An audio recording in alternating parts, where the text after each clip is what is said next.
Ya, mertonggo hita. Bapak surga ibagas Tuhan Yesus malah suhur nami Tuhan. Bani pakop kopionmu benami mulai nasogot das kubani panorang on. Boyha nami use mengulaki sermon nami salisa minggu. Di GKPS Padang Bulan. Marhite huni Zoom meeting oleh Tuhan atape melalui YouTube. Kolong maatemu ase hama masu-masu hagenup uhur pokon pikiran nami. Ase boy hanami Tuhan mandihuti pasar manoni bagas nadiar. Sonai homage jaringan pakon listrik. Asiboy huma tetap berfungsi sebagaimana biasanya oleh Tuhan. Asiboy hanami mandihuti bagas nadiar. Tolong maatemu Tuhan pas pasuham haganupan anggota majelis na lape terhubung bani panorang on melape bergabung asiboy huma sidia Tuhan meluangkan waktu ni sidia. Anjahaboy huma sidia mandihuti membaca mempelajari hatamu oleh Tuhan. Sonai huma secara khusus subani Pak Untung yang akan memberikan membantu kami dalam firman Tuhan supaya Tuhan yang campur tangan ya Allah, supaya dengan melalui beliau Engkau menyatakan kebenaran firman Tuhan sehingga bisa kami pahami dengan lebih baik ya Allah. Bahkan juga untuk situa TM Purba yang akan melayani besok, sehama homa na masu-masu oleh Tuhan bereham persiapan bereham kondisi na jenges asibui ipadasni. Surah-surah ni hurmu melalui ambilan patar. Sonai homa haganupan hanami ijon asihama na masu-masu Bapai surga. Terima kasih mabamu Tuhan yang dos nami persermonan nami mulai awal pertengahan hingga akhir asihama na maruteras ganupan baik bagas haganupan uhur teknologi pakon fasilitas na ipake hanami. Baga Yesus kanami martonggo. Amin. Ya silakan Pak Untung.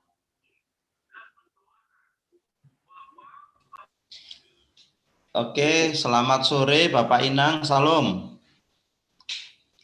Jadi kita sore hari ini seperti yang sudah ada di jadwal kita di Susukara, kita akan bahas untuk bahan untuk partonggoan tanggal 22 dan tanggal 29 November. Jadi kita mulai dari yang pertama dulu. Saya akan share screen dan saya tolong dikasih otoritas untuk bisa share screen, Pak.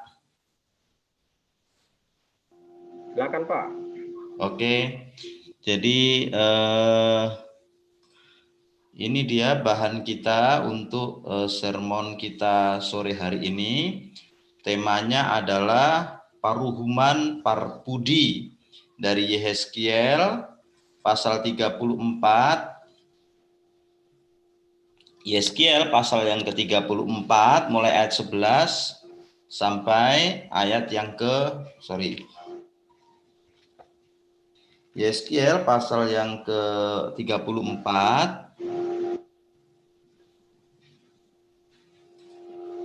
11 sampai yang ke-16. Jadi itu bahan kita hari ini. Jadi saya akan baca dulu Yehezkiel 34 ayat 11 sampai ayat yang ke-14. Demikian firman Tuhan, 16 ya, demikian firman Tuhan. Sebab beginilah firman Tuhan, dengan sesungguhnya aku sendiri akan memperhatikan domba-dombaku dan akan mencarinya. Ayat 12, seperti seorang gembala mencari dombanya pada waktu domba itu tercerai dari kawanan domba, begitulah aku akan mencari domba-dombaku dan aku akan menyelamatkan mereka dari segala tempat kemana mereka diserahkan pada hari berkabut dan hari kegelapan. Aku akan membawa mereka keluar dari tengah-tengah bangsa-bangsa dan mengumpulkan mereka dari negeri-negeri dan membawa mereka ke tanahnya. Aku akan menggembalakan mereka di atas gunung-gunung Israel, di alur-alur sungainya dan di semua tempat kediaman orang di tanah itu, di padang rumput yang baik, akan kugembalakan mereka, dan di atas gunung-gunung Israel yang tinggi, disitulah tempat penggembalaannya. Di sana, di tempat penggembalaan yang baik, mereka akan berbaring, dan rumput yang subur menjadi makanannya di atas gunung-gunung Israel. Aku sendiri akan menggembalakan domba-dombaku, dan aku akan membiarkan mereka berbaring.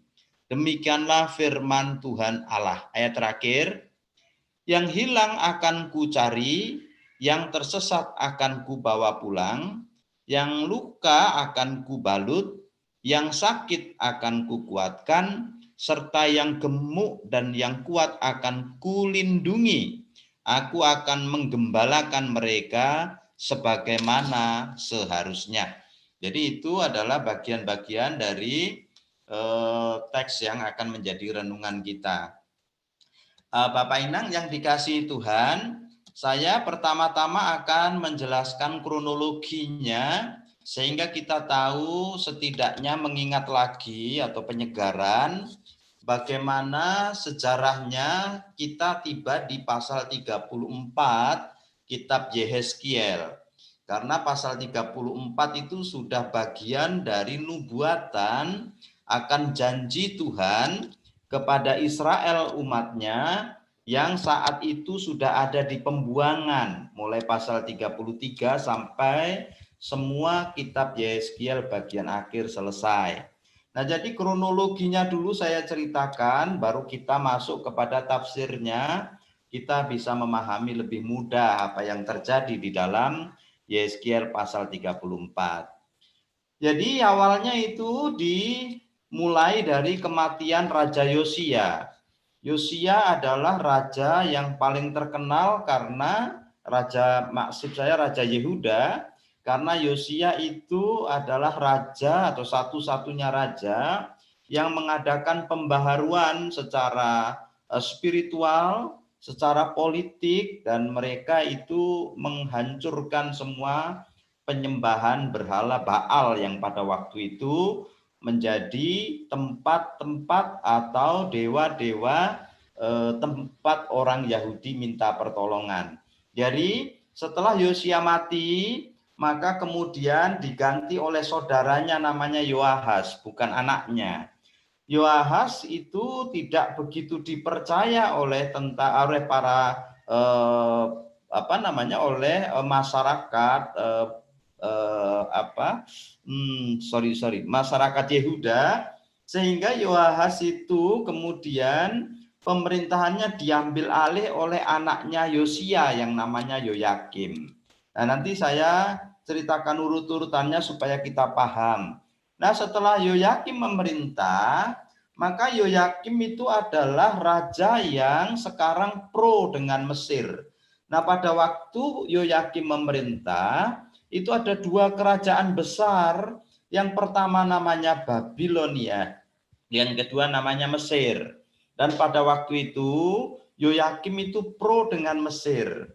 Kemudian mereka mengadakan kesepakatan, perjanjian-perjanjian bilateral dengan Mesir, dan mereka kemudian melakukan penindasan kepada rakyat sendiri. Akibatnya Yoyakim itu raja yang sangat tidak disukai oleh rakyat Yehuda pada waktu itu. Nah, saya lanjut lagi. Nah, pada waktu itu Mesir sendiri sebagai sekutunya Israel atau Yehuda, mereka rupanya sedang punya masalah politik dengan Babilonia. Dan mereka itu sedang memperebutkan satu daerah yang sangat luas di Palestina. Nah, itu tahun 600-an sebelum Masehi. Tahun 605 sebelum Masehi, akhirnya Mesir itu kalah perang dan Babel yang menang perang. Karena Babel menang perang, maka berdampak kepada Yoyakim atau kerajaan Yehuda. Sebab Yehuda pro dengan Mesir. Sekarang Mesir kalah, kira-kira begitu ya. Jadi kemenangan Babel itu berdampak kepada Yehuda, lalu Yehuda diserang oleh orang-orang Mesir, sehingga pada tahun 600 sebelum Masehi, Yoyakim itu kemudian kalah atau dihancurkan oleh Babilonia, dan kemudian mereka itu jadi tawanan perang, gitu ya. Ini awal muranya kenapa terjadi pembuangan. Nah, Nebukadnezar itu rajanya orang Babel, sekarang mengirim tentara untuk mengepung kerajaan Yehuda yang waktu itu memberontak bersama dengan Mesir atau mau melawan bersama dengan Mesir, melawan Babel maksud saya. Nah, mereka sekarang dikepung oleh orang-orang Kasdim, suku Moab, orang-orang Amon dan Bani Edom. Nah, mereka itu di dalam 2 Raja-Raja pasal 24 ayat 2, itu tepatnya tahun 598 sebelum Masehi, mengadakan pemberontakan besar kepada Babilonia, dan akibatnya adalah mereka kalah perang. Kalah perang dan Yoyakim itu mati terbunuh, dan sekarang Yehuda tidak punya raja sejak tahun 598 atau 2 Raja-Raja pasal 24 ayat 2. Nah, begitu.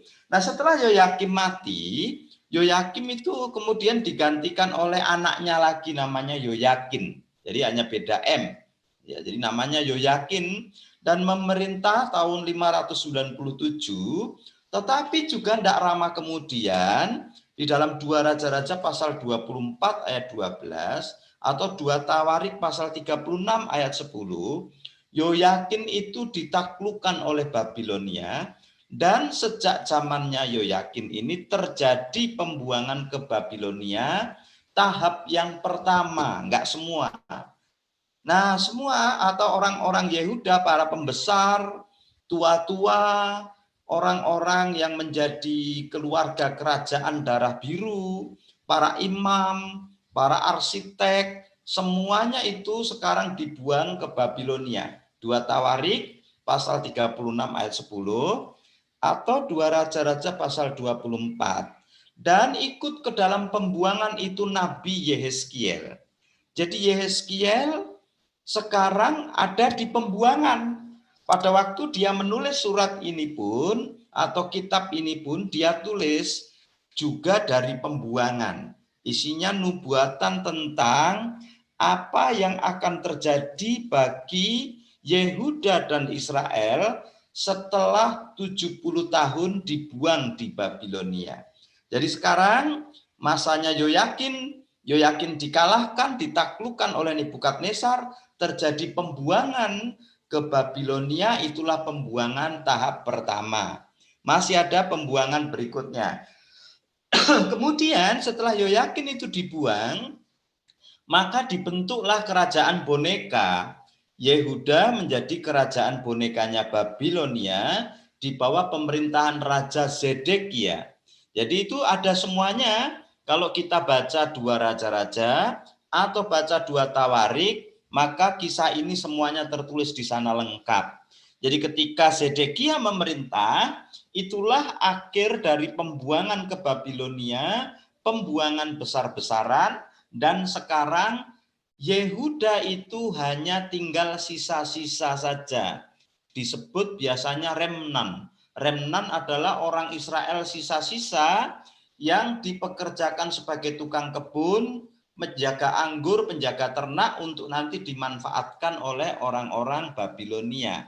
Tetapi mereka juga diberi aparatur negara.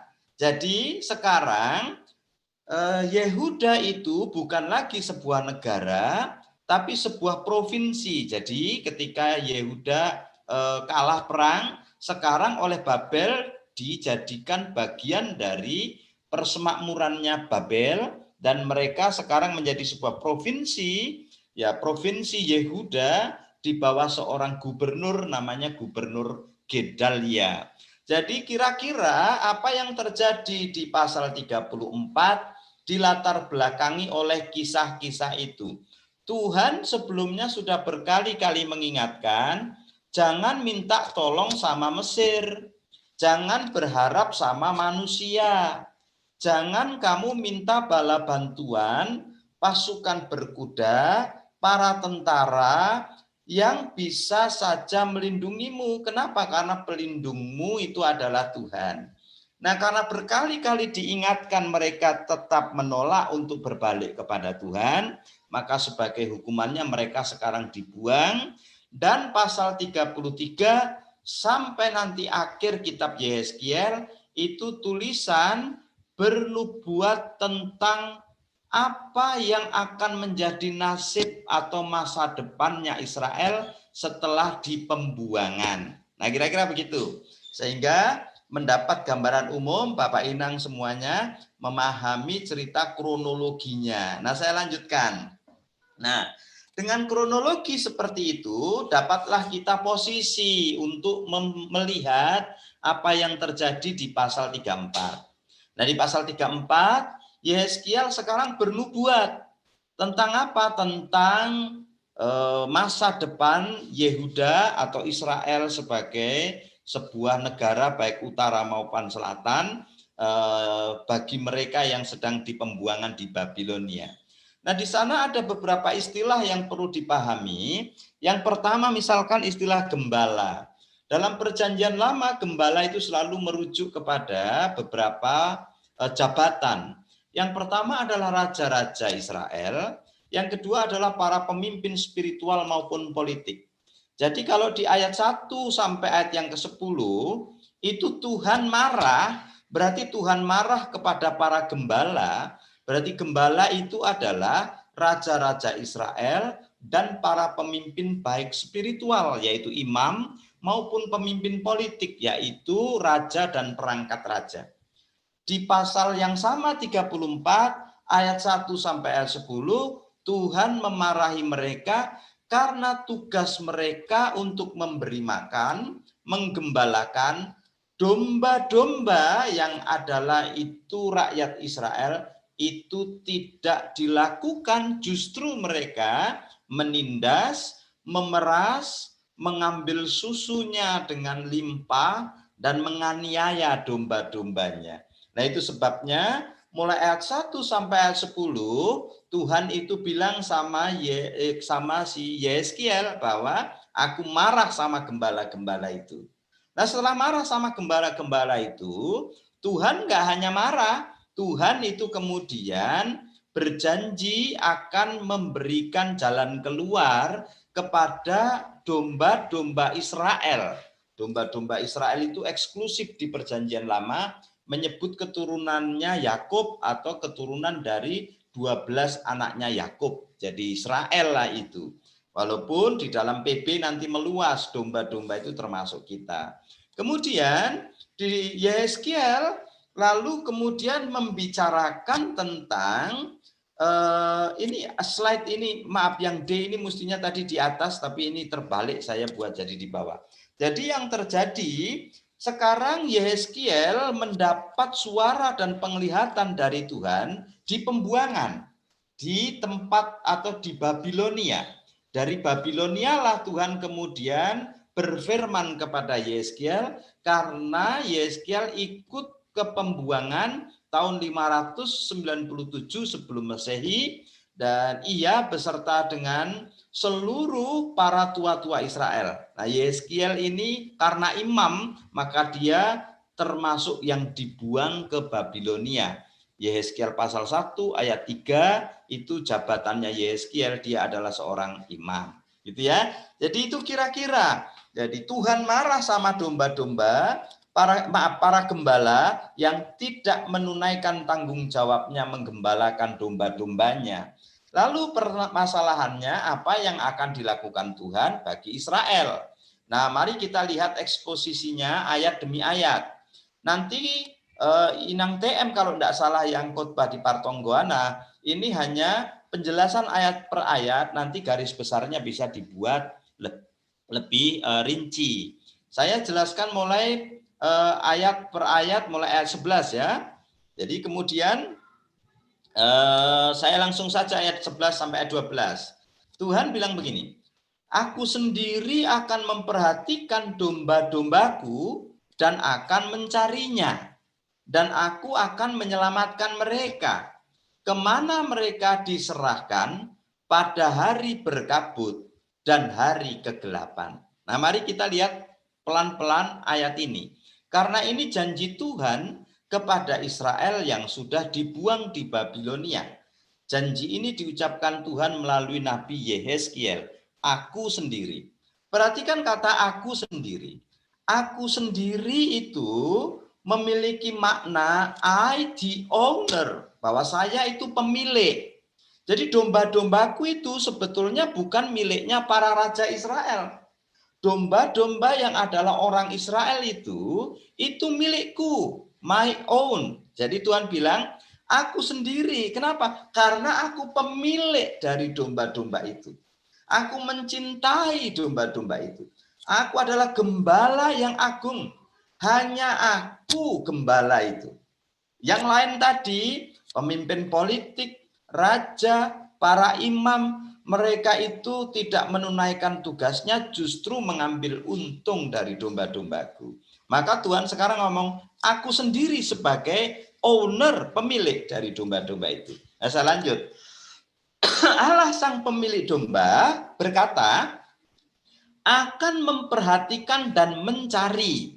Jadi perhatikan kata I will, karena tekanannya di situ. I will itu adalah ekspresi dari kepastian. Ini adalah sovereign determinasi, atau ini tekanan yang kuat sekali, sebuah irresistible power. Jadi kekuatan yang tidak bisa ditolak, tidak ada yang bisa menggagalkan. Bahwa Tuhan sendiri pasti tidak akan ada yang bisa menggagalkan. Akan apa? Akan mencari lalu menyelamatkan.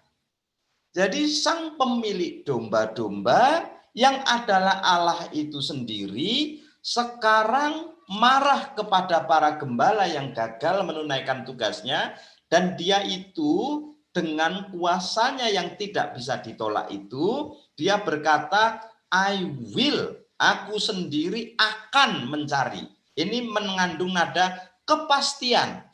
Probabilitasnya itu mendekati 100%. Saya pasti tidak akan ada yang bisa menggagalkan, ku cari domba-dombaku. Nah, mari pelan-pelan. Karena itu, pencarian domba-domba ini sebetulnya adalah sebuah plan ilahi dari Allah sendiri. Jadi Allah akan mengumpulkan domba-domba yang tercerai-berai itu. Nah, nanti di ayat berikutnya, domba ini siapa saja? Apakah termasuk kita? Nah, itu nanti ada di penjelasan ayat berikutnya. Nah, rencana itu kemudian tergenapi di dalam diri Yesus ketika Lukas pasal 15 ayat 4 itu, Yesus kemudian membuat sebuah perumpamaan bahwa di sana ada gembala yang punya 100 ekor domba. Lalu kemudian yang 99 ekor itu bersama dengan gembala hilang 1 ekor. Lalu Yesus bilang, ya sang gembala itu akan cari yang 1 itu. Dia harus menemukan yang 1 itu, menggendongnya dan membawa pulang kepada kumpulannya yang 99 ekor tadi. Jadi kalau begitu, apa yang dijanjikan Tuhan di dalam Yehezkiel, ternyata itu janji bukan hanya untuk Yehuda, tetapi juga untuk bangsa-bangsa. Bahwa Tuhan adalah gembala dari segala bangsa. Ia memahami bahwa kita itu adalah domba-domba yang tercerai-berai akibat dosa dan pelanggaran kita, dan ia akan mencari dan mengumpulkan kita. Nah, lanjut. Lalu kemudian ayat berikutnya bilang, aku akan menyelamatkan mereka dari segala tempat. Nah, perhatikan, menyelamatkan dari segala tempat. Memang yang tercerai-berai itu tidak hanya di Babilonia, karena mereka itu terserak di berbagai negara yang waktu itu memang dikuasai oleh Babel. Jadi Babel sebagai negara besar, tetapi ada negara-negara di bawah Babel seperti Mesir, daerah-daerah sekitarnya seperti Moab dan lain sebagainya itu di bawah Babel. Jadi mereka terserak. Tapi Tuhan bilang, aku akan menyelamatkan mereka dari segala tempat. Janji ini kan terpenuhi nanti pada masa 70 tahun setelah ini, orang Israel nanti dipimpin oleh beberapa nabi-nabi kecil. Misalkan itu oleh Nehemia, atau nabi sebelum Nehemia itu mereka itu membawa pulang orang-orang Israel dan kumpul lagi, gitu ya. Ezra yang kemudian pendoa syafaat itu ya, yang membawa pulang orang-orang Israel. 70 tahun janji tentang menyelamatkan Yehuda itu digenapi. Tapi ingat, janji ini bukan hanya untuk Israel. Janji ini juga biasa disebut sebagai perjanjian yang baru atau New Covenant. Jadi kalau begitu, domba-domba Allah bukan hanya Israel, tetapi juga segala suku bangsa di segala tempat, di segala abad, Tuhan akan mencari dan menyelamatkan mereka. Lalu akan mengumpulkan mereka. Mengumpulkan mereka itu siapa ya? Kita, termasuk domba-dombanya. Nah, saya lanjut lagi. Nah, kemudian perhatikan, Allah mau menyelamatkan dari apa? Dari hari berkabut dan hari kegelapan. Jadi apa itu hari berkabut? Hari berkabut dan hari kegelapan dipahami sebagai suasana eskatologis, bahwa nanti Allah akan datang kali yang kedua menghukum semua suku bangsa yang tidak mau percaya, dan yang percaya yang adalah domba-domba Tuhan itu dihindarkan oleh Tuhan dari hari Tuhan itu atau dari penghukuman yang terakhir. Nah, itu sebabnya tema kita itu judulnya adalah Paruhuman Parpudi. Inilah penghukuman terakhir. Allah akan mengumpulkan umatnya, menyelamatkan umatnya dari penghakiman murkanya yang adalah penghukuman terakhir, penghukuman bangsa-bangsa. Gitu ya. Jadi saya lanjut lagi.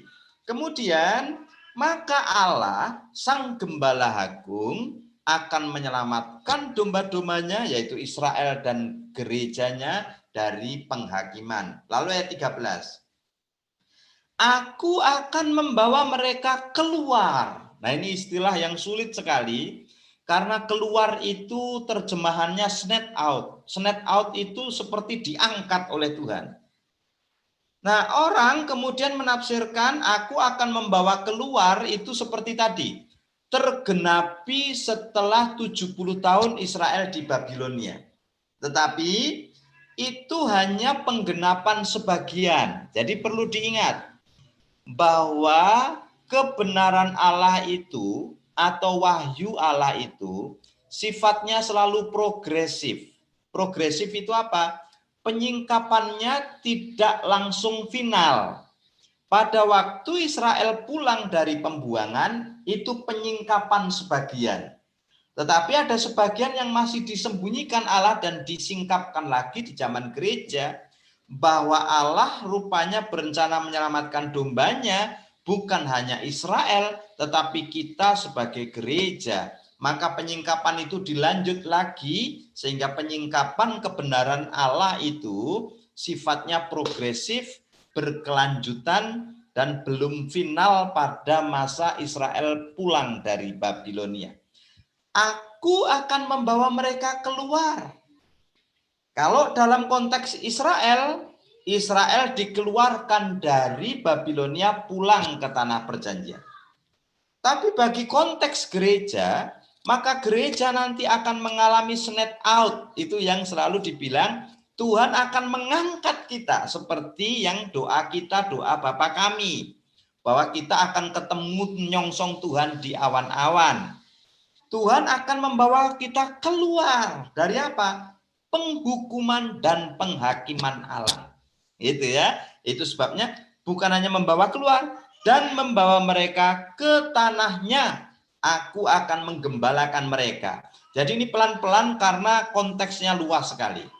Aku akan membawa mereka keluar dan membawa mereka ke tanahnya. Nah, dalam konteks Israel sekali lagi, setelah 70 tahun mereka kemudian pulang lagi ke tanah perjanjian atau ke Yerusalem, dan mereka itu kemudian menetap lagi di sana. Tetapi ini juga untuk gereja, berarti ini belum selesai. Nanti Tuhan juga akan membawa kita keluar, membawa kita ke tanahnya. tanah perjanjiannya, yaitu surga yang kita tunggu-tunggu itu. Berikutnya, dalam sejarah Israel itu kemudian berulang kali mengalami kehancuran. Misalkan yang terbaru itu ya kemudian dihancurkan oleh Roma. Kemudian setelah itu sampai akhirnya tahun 1948 Israel itu merdeka. Dan Israel modern itu karena gerakan Zionisme, mereka kembali lagi ke Yerusalem dan mendirikan kota-kota baru di sana. Nah, kalau itu kita tonton apa yang kemudian menjadi pidatonya dari Presiden Turki misalkan Tayyip Erdogan itu, mereka itu membandingkan mulai tahun 48 sampai zaman sekarang mengenai Israel. Tahun 48 di mana Israel nggak ada di peta. Lalu tahun 63, 64 di mana Israel? Israel sudah menguasai sebagian Palestina. Lalu sekarang di mana Israel? Sekarang yang menjadi masalah adalah di peta Palestina tidak ada. Karena Palestina jadi Israel. Israel oleh Tuhan selalu disertai. Bahkan peta dunia yang dulunya itu ada Palestina, maka sekarang Palestina itu sudah menjadi miliknya Israel. Saya tidak tahu walaupun ini dianggap sebagai sebuah masalah dunia, tetapi saya yakin bahwa apa yang dikatakan Tuhan itu ya dan amin, bahwa Tuhan akan memulangkan Israel ke tanahnya. Tanahnya di mana? Ya di Palestina itu. Jadi kalau begitu secara de facto Israel sekarang sebagai negara ada. Tuhan pelihara sampai hari ini. Tuhan sudah pulihkan. Ini adalah pemulihan geografis, ini adalah pemulihan yang merujuk kepada politis, bahwa secara politis dan geografis Israel mengalami pemulihan. Tapi pemulihan bukan hanya politis dan geografis. Nanti pemulihan itu juga bersifat spiritual. Sehingga ada di ayat-ayat berikutnya tentang pemulihan spiritual. Jadi Israel modern sekarang sudah komplit sebagai sebuah negara. Nah, bahkan Israel itu kalau dicari di Google ada. Tetapi kalau kita cari di Google itu Palestina nggak ada. Jadi kenapa begitu saya tidak tahu. Tetapi memang Tuhan pernah janji bahwa Israel akan dipulangkan lagi. Dari tidak punya tanah menjadi punya tanah. Dan itu bagian dari janji Tuhan. Saya yakin begitu. Saya tidak ngerti politiknya. Tetapi saya ngerti teologianya. Jadi Tuhan pulangkan mereka. Saya lanjut. Restorasi politis dan geografis tahun 1800-an sudah terjadi. Sampai sekarang merdeka tahun 1948 berarti penggenapan akan janji bahwa Israel akan kubawa pulang. Terus berlanjut sampai sekarang. Tetapi sekali lagi, ini akan berlanjut bukan hanya untuk Israel, tapi untuk domba-domba Allah dari bangsa-bangsa lain, yaitu gereja. Sehingga nanti kita akan dipulihkan secara spiritual. Ayat 14. Di sana, di tempat penggembalaan, mereka akan berbaring dan rumput yang subur menjadi makanannya, katanya. Jadi, perhatikan khotbah Yesus di dalam Injil Yohanes. Waktu Yesus itu bilang, akulah air hidup. Waktu Yesus bilang, akulah roti hidup. Waktu Yesus bilang, akulah pintu menuju kepada domba-domba itu. Maka kemudian, Yesuslah gembala agung yang dijanjikan Tuhan itu. Kenapa? Karena di dalam Dia nanti bukan hanya Israel, tetapi semua orang yang percaya akan digembalakan oleh Tuhan, berbaring dan bisa makan rumput hijau, secara spiritual akan mengalami pemulihan, ia akan makan roti hidup dan minum air hidup, dan kita akan menjadi domba-domba gembalaannya. Dalam anugerah itu, domba-domba itu bisa beristirahat. Perhatikan Matius 18 ayat yang ke-28. Dan ini adalah restorasi spiritual. Bahwa secara spiritual Allah berjanji kepada semua domba-domba. Siapa saja sekarang yang merasa seperti Israel, terbuang, tidak punya gembala, letih lesu, tidak berdaya, hidup di dalam keterasingan, maka Yesuslah gembala agungmu. Dan di dalam Dia Tuhan menyediakan pemulihan atau restorasi rohani. Sebab Dia roti hidup, sebab Dia air hidup, sebab Dia adalah kepala dari domba-domba. Kepala gereja, Dia adalah gembala dari domba-domba itu. Siapa percaya kepada Dia, dia akan mengalami spiritual restoration, pemulihan secara spiritual. Ayat 16. Yang hilang ku cari, yang tersesat ku bawa pulang, yang luka ku balut, yang sakit ku kuatkan, yang gemuk dan yang kuat akan kulindungi. Nah, perhatikan kalimat yang terakhir ini, yang gemuk dan yang kuat akan kulindungi, karena terjemahannya nggak sama. Nah, kalau LAI itu bunyinya yang gemuk dan yang kuat kulindungi. Tapi kalau kita baca NIV, terjemahan langsung itu dari bahasa Ibrani, bahasa kitab Perjanjian Lama, terjemahannya itu tetapi yang gemuk dan yang kuat aku akan hancurkan. Ini beda sekali. LAI lindungi, NIV hancurkan. Kemudian kita lihat King James. King James bilang, but I will destroy. Jadi Tuhan bilang, aku akan hancurkan siapa? Yang berlemak itu, yang gendut itu. The fat and the strong. Yang gemuk dan yang kuat itu akan kuhancurkan. Nah, karena dalam bahasa Ibrani, rupanya itu diterjemahkan dari kata syamat. Syamat itu berarti destroy, overthrow. Kalau begitu, terjemahan NIV, terjemahannya King James lebih tepat. Kalau begitu ngomong apa gemuk dan kuat itu? Gemuk dan kuat merujuk kepada proud among the sheep. Mereka yang sombong, mereka yang merasa kuat, mereka yang merasa tidak butuh Tuhan, tidak butuh gembala itu, Tuhan bilang, I will destroy. Saya akan hancurkan mereka itu. Siapa aja? Ya mungkin itu dalam konteks waktu itu adalah ya para pemimpin spiritual, bisa saja itu adalah para pemimpin politik, raja-raja, atau dalam konteks sekarang, siapapun saudara yang merasa kuat, tidak butuh Tuhan, merasa sudah makmur dan tidak membutuhkan Allah lagi sebagai gembala dari hidup kita, maka Tuhan bilang, I will destroy. Tetapi dia berjanji kepada siapa yang lemah, siapa yang menangis, siapa yang bergumul, membutuhkan Tuhan, mengaku dosanya, aku akan selamatkan dia. Jadi sekali lagi, aku akan menggembalakan mereka sebagaimana seharusnya. Kata seharusnya itu sebetulnya aku akan menggembalakan mereka dengan adil, mispat. Jadi aku akan menggembalakan mereka dengan adil. Yang lemah tak kasih kekuatan, yang tidak makan tak kasih makan. Tapi yang sombong, yang gemuk, yang kuat merasa tidak butuh saya akan hancurkan. Saya akan hancurkan mereka. Nah, inilah janji Tuhan bagi Israel, bagi kita. Bagi Israel, Israel akan dipulihkan secara politis dan geografis.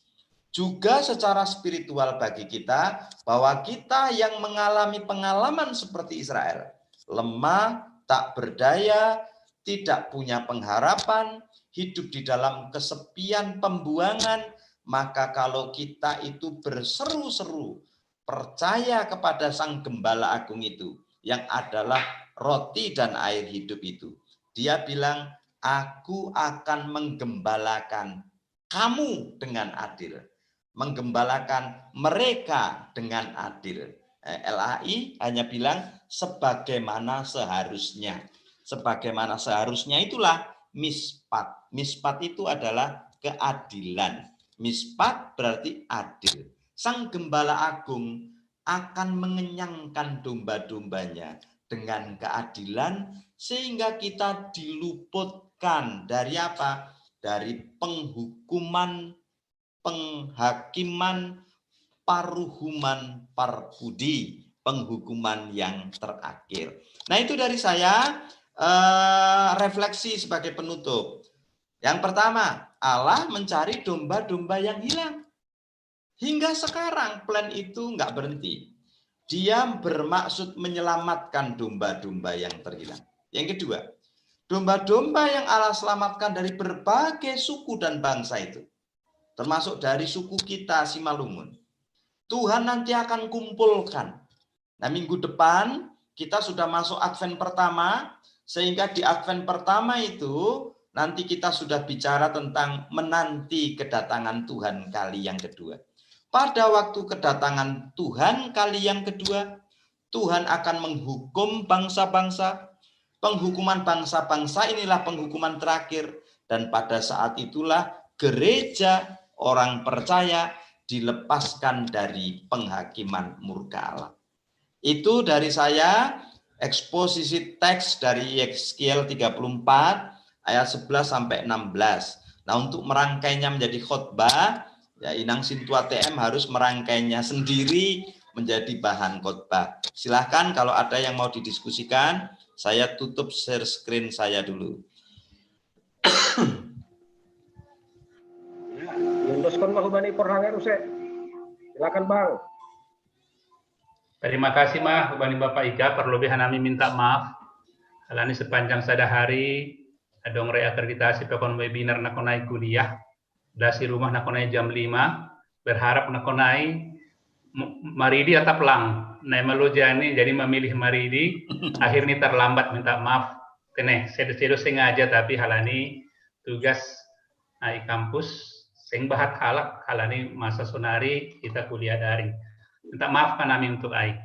Ya, terima kasih Mas Untung penjelasan yang sangat memberikan insight-insight yang baru kepada kami semua. Nah, serahkan hanami melalui hubani kakak, halani kakak do pater marambilan bani pertongguata. Hubani kakak amak narti.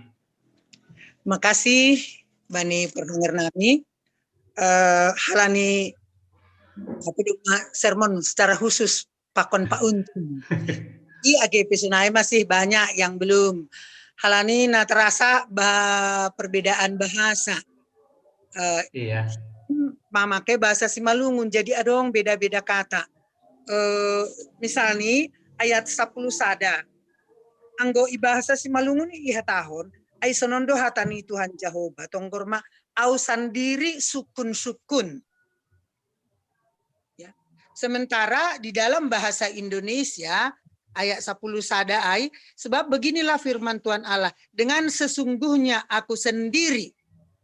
Nah hado perbedaan ini hurhu halani anggobani ayat bahasa Simalungun ayat 15 memang benar iha tahun ijai aku sendiri. Tapi anggo ayat 10 sada au sukun-sukun. Jadi sengona berbeda.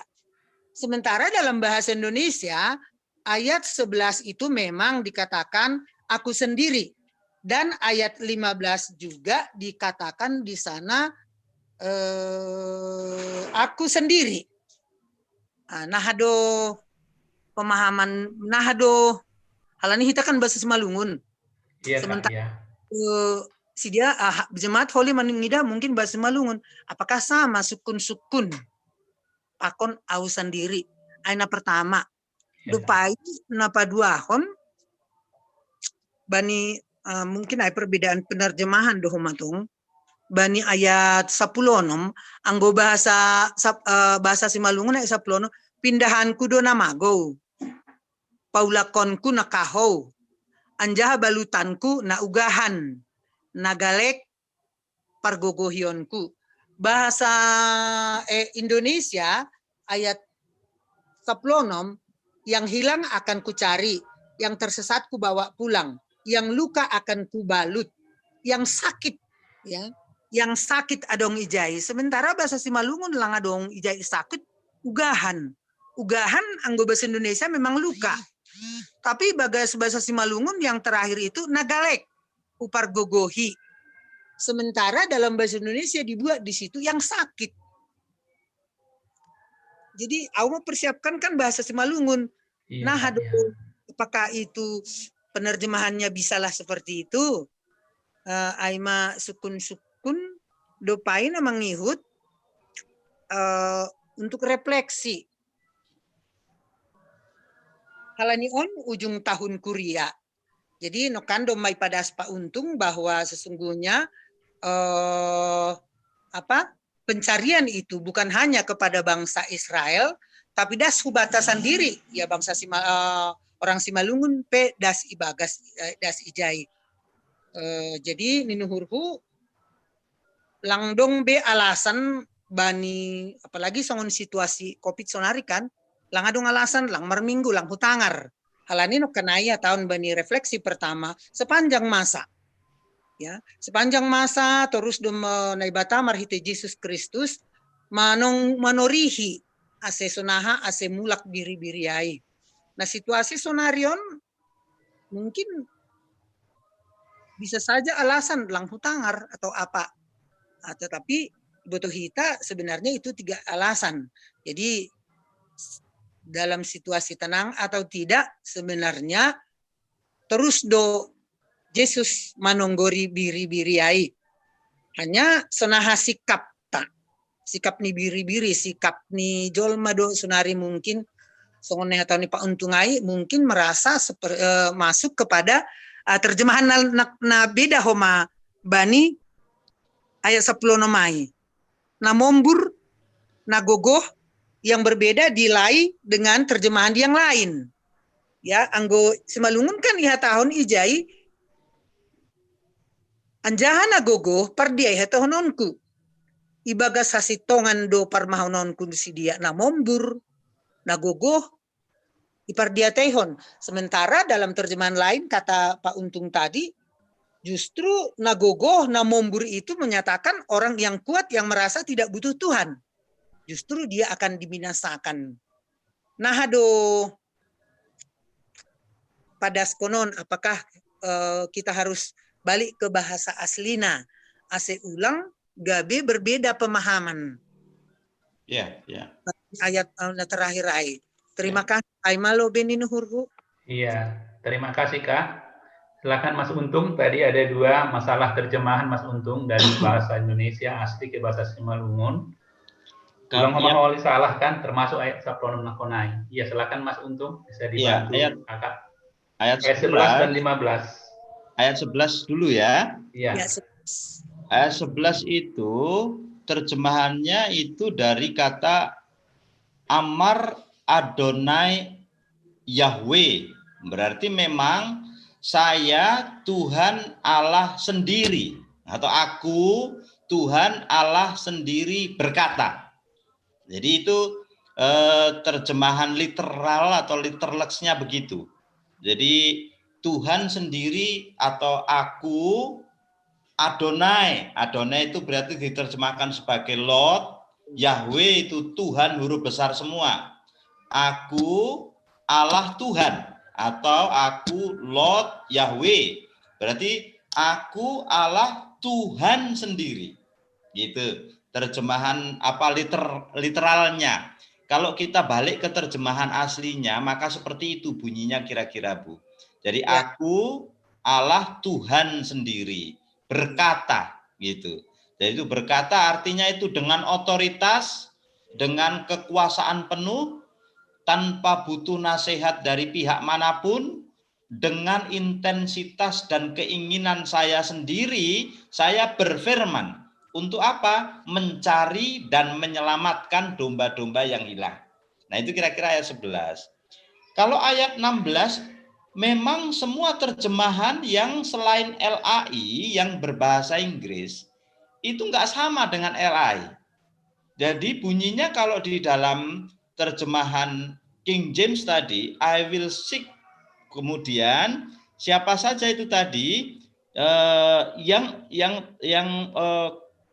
Ibu tanyakan tadi sakit atau yang mombur tadi Mas, yang mombur ya, yang mombur tadi. Di sini terjemahannya itu dari kata but I will destroy. Nah, destroy itulah yang saya tadi sebut sebagai samat. Samat itu di dalam bahasa Ibrani itu terjemahan literalnya destroy. Kalau enggak destroy, menghancurkan, itu overthrow, dilemparkan dia keluar. atau dia itu peris. Peris itu ya binasa. Jadi kalau begitu, yang gemuk, yang kuat, itu akan kubinasakan, kuhancurkan. Nah itu terjemahan King James, terjemahannya dari NIV seperti itu, asli dari terjemahan langsung bahasa Ibrani, bahasa Alkitab. Saya tidak tahu kenapa ada bedanya seperti itu. Mungkin juga ada tafsir begini. Katanya itu yang gemuk dan yang kuat itu akan digembalakan Allah juga dengan adil. Jadi nggak dibeda-bedakan dengan yang kurus, dengan yang dengan yang lapar.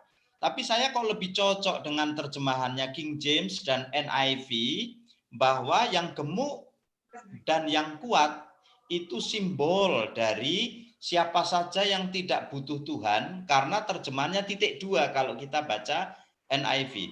Maka dia punya pesan sendiri, yang gemuk, yang kuat, yang tidak membutuhkan Tuhan, tidak membutuhkan gembala itu mereka akan di-overthrow, dilemparkan.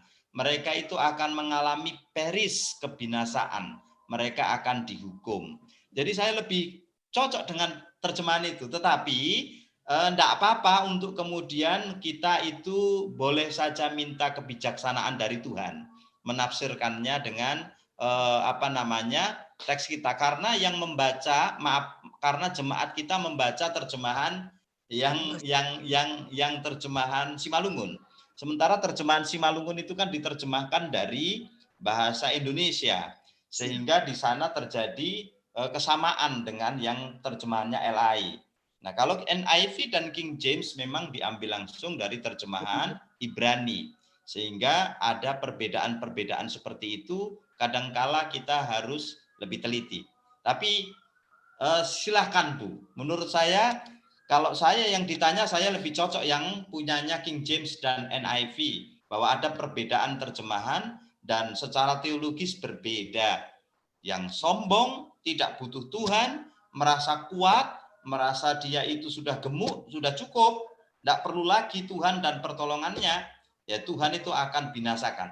Tetapi bagian sebelumnya dia mengatakan bahwa mereka, ayat yang ke-16 itu, mereka yang hilang ku cari, yang tersesat ku bawa pulang, yang luka ku balut, yang sakit. Ya memang itu sakit Bu, terjemahannya sakit. Jadi dia sakit, memang pas sakit ya. Yang sakit itu kemudian akan kusembuhkan. Nah, sampai di situ dia baru kemudian yang tidak butuh saya akan kuhancurkan. Nah, seperti itu kalau dari saya Bu. Nanti coba dibaca di tafsir-tafsir yang lain, tapi saya sudah baca beberapa tafsiran. Dan saya rasa NIV dan King James saya lebih sinkron dengan teks aslinya. Makasih.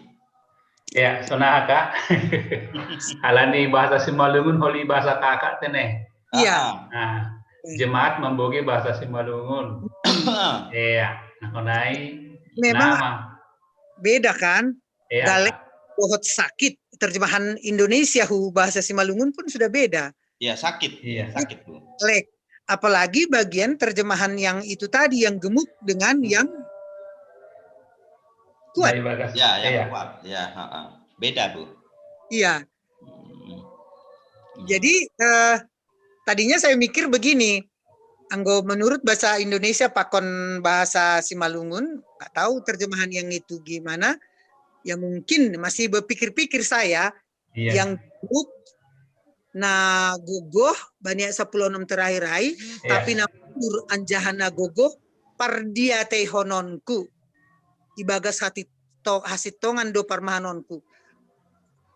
Saya masih mikir mungkin nagogoh anjaha namombur janah nagogoh, ya artinya yang aman-aman dilindungi supaya jangan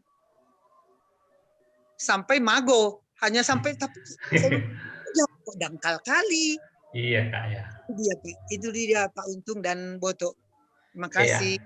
Mungkin Sonon Maika langsung gelah kubani terjemahan bahasa asli ini teneh dumai bat orang ya halani on keterbatasan bahasa Simalungun manakap kubani langsung bahasa Indonesia apalagi kumbani bahasa asli ini teneh tapi nongkona ipat orang masih kita mar sermon itu aja saya kira ya Mas ya langsung aja lah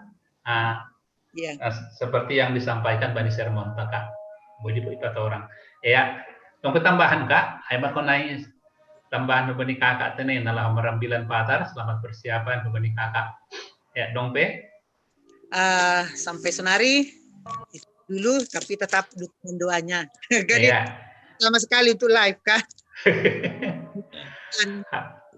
iya Kak iya terima kasih untuk masukannya dan juga kasih Pak Untung iya baik Senari panorang ta doma jam 6:10 nakonai itukah kita nakonai jam 5:10 mulang salah doma hampir sejam.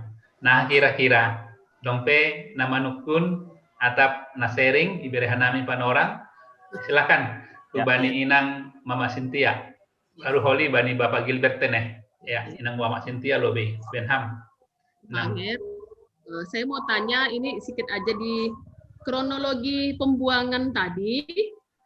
Kan Raja Josia itu meninggal digantikan Yoahas gitu. Sementara anaknya ada Yoyakim gitu. Apa kira-kira Pak dalam sejarahnya biasanya memang raja-raja kan ke anaknya gitu kan. Kenapa kira-kira Yoyakim ini kenapa bukan dia gitu. Itu aja Pak. Terima kasih. Oh, nanti sebetulnya bisa dibaca di dalam Dua Raja-Raja tentang kisah pergantian atau suksesi dari raja-raja Yehuda. Kenapa Yosia itu kok kemudian diganti atau disuksesikan kepada saudaranya, bukan kepada anaknya. Saya belum baca lengkap apakah memang anaknya waktu itu Yoyakin masih terlalu muda atau memang terjadi perebutan kekuasaan sehingga nanti Yoyakin itu memang merebut kekuasaan dari tangannya Yoahas. Tapi ada di dalam Dua Tawarik dan Dua Raja-Raja. Tepatnya nanti lebih baik Ibu bisa baca supaya saya tidak salah. Karena saya tidak ingat semua kisahnya Raja-Raja Israel. Gitu Bu. Iya. Belum makan Inang, ya Mama Cynthia ya. Bapak Gilbert, silakan Pak Gilbert. Terima kasih Pak Untung, terima kasih Orang Renami. Mungkin saya hanya pertanyaan lagi ke Pak Untung yang masalah 16A itu Pak Untung. Jadi kan di situ pindahon kudo namaguin, paulakon kudo nakaho. Jadi mungkin dalam konteks kehidupan kita sehari-hari Pak Untung, beberapa hari yang lalu kan saya melihat itu ada sekawanan gembal sapi kalau mau pulang itu sore-sore kan biasanya kan diajak pulang itu oleh pemiliknya untuk masuk kandang. Jadi saya terinspirasi itu ada mungkin itu kurang lebih 50 sapinya inilah. Tapi ada sapinya ini asik makan aja ngunyah-ngunyah gitu. Yang lainnya udah maju ke depan semua. Sehingga itu sampai tertinggal lah sapinya ini. Asik dia ngunyah makan rumput aja sedangkan udah hampir gelap. Ya. Yang menjadi konten pertanyaan saya Pak Untung. Di dalam kita pasal 16 ini pindahan kudo nama gue. Sekarang kita lihat itu mungkin ada juga yang hamba Tuhan yang menyampaikan firman Tuhan. Sekarang ini telah kembali kepada yang bukan lagi kepada agama Kristen. Itu ada, ya kan? Tapi pada saat di ayat 16 ini, kapan nanti Tuhan itu untuk memanggil dia kembali? Sedangkan dia itu asik mengunyah aja kerjanya kan itu. Sebetulnya kenapa sih dia itu berpindah? Kan hanya masalah ngunyah aja dia itu terus. Masalah perut aja itu yang dipikirkan dia sehingga dia pada umumnya kan banyak yang berpaling dari Kristen itu balik ke Muslim lah kita bilang gitu kan. Itu kan hanya masalah mikiran yang sejengkal itu aja nih. Oke. Yeah. Kalau kita lihat ke ayat 16 ini, pindahanku itu kan dia konteksnya itu kan dia udah hilang lah. Apakah di dalam Muslim itu dia percaya situ kepada Kristen karena memang agama itu kan bukan untuk menyelamatkan, tapi kepercayaan dia, apakah dia di sana itu percaya kepada Tuhan, akan dia tetap dibimbing oleh Tuhan gitu Pak.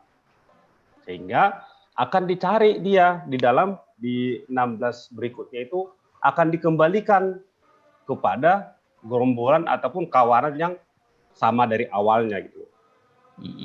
Dia udah dicari-cari, ya kapan dia akan dicari itu? Iya. Nah, karena dia keasikan dalam mengunyah terus gitu Pak Untung. Oke.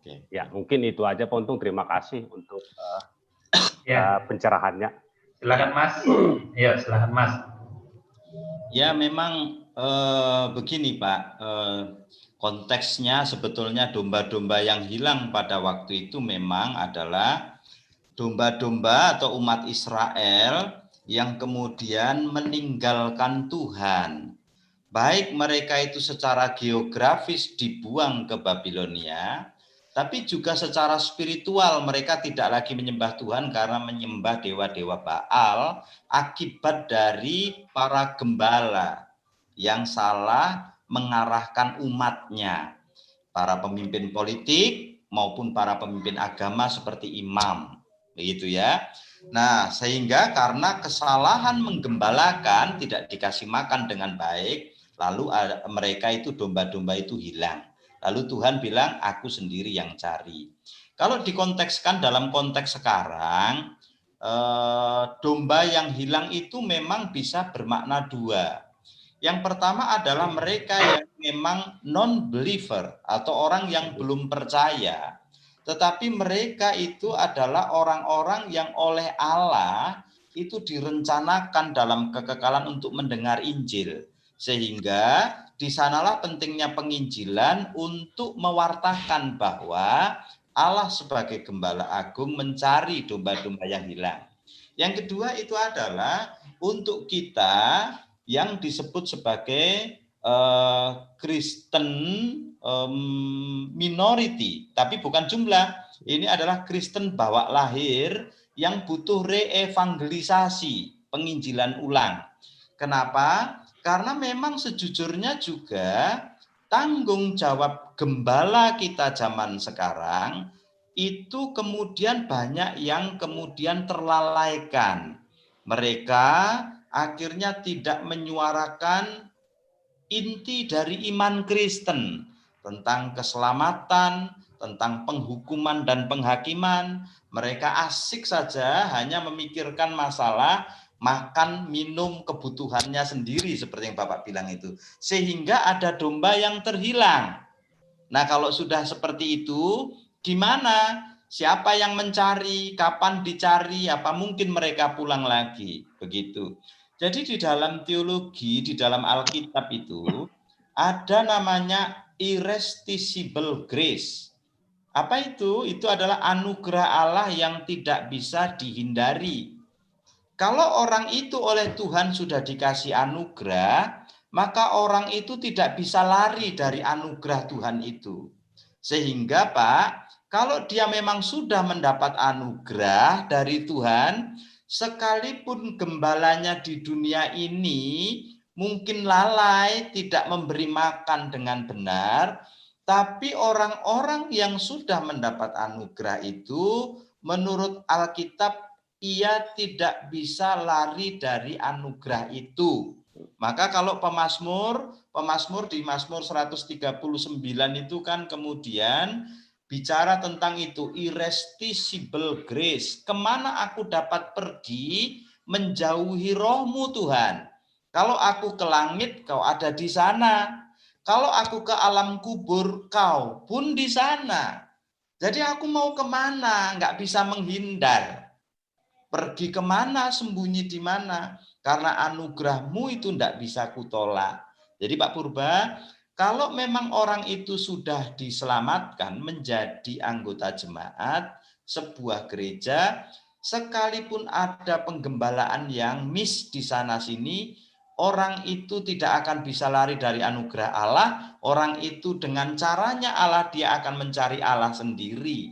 Dengan pertolongan gereja. Mungkin di gerejanya enggak, bisa saja ke gereja yang lain. Mungkin ada juga yang seperti sekarang ini tidak punya dalam tanda kutip, itu institutional church, gereja secara institusi. Tetapi mereka itu kemudian bergabung dengan anggota tubuh Kristus di seluruh dunia ini tanpa gereja. Kenapa? Karena kepentingan misi misalkan. Sehingga mereka itu adalah orang-orang yang diselamatkan. Jadi tenang saja Pak. Sekalipun kita itu, yang pertama ya, sekalipun kita itu tidak terlayani dengan baik, tapi kalau dia itu mendapat anugerah dari Tuhan, anugerah itu tidak bisa ditolak. Yang kedua, peringatan. Kalau kita dalam posisi tanggung jawab menggembalakan, seperti kita ini para presbiter, maka tanggung jawab kita lah kasih makan domba-domba itu, supaya setidaknya itu menjadi kesempatan untuk mereka mengenal dengan benar Sang Gembala Agung yang adalah pemilik jiwanya. Kira-kira gitu Pak Purba. Jadi memang betul yang Bapak bilang, fenomenanya seperti itu. Makasih Pak. Terima kasih wakon dasijon lobe teneh persemonan na parlobe selanjutnya kita humbani persermonan untuk tanggal 27 kasih buka kita humbani Lukas 12 ayat 25 dan sebanyak 40. Silakan Mas Untung, Lukas 12 ayat 35 sampai 40.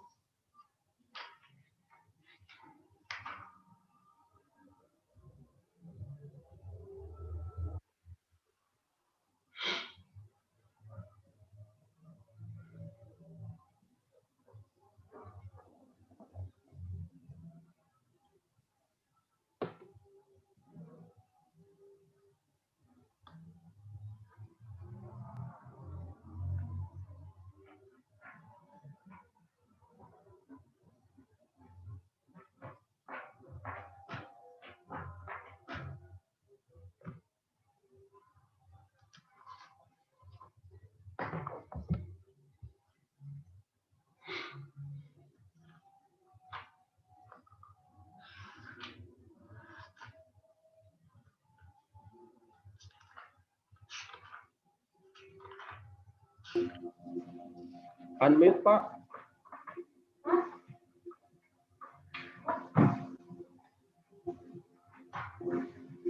Pak Untung, unmute.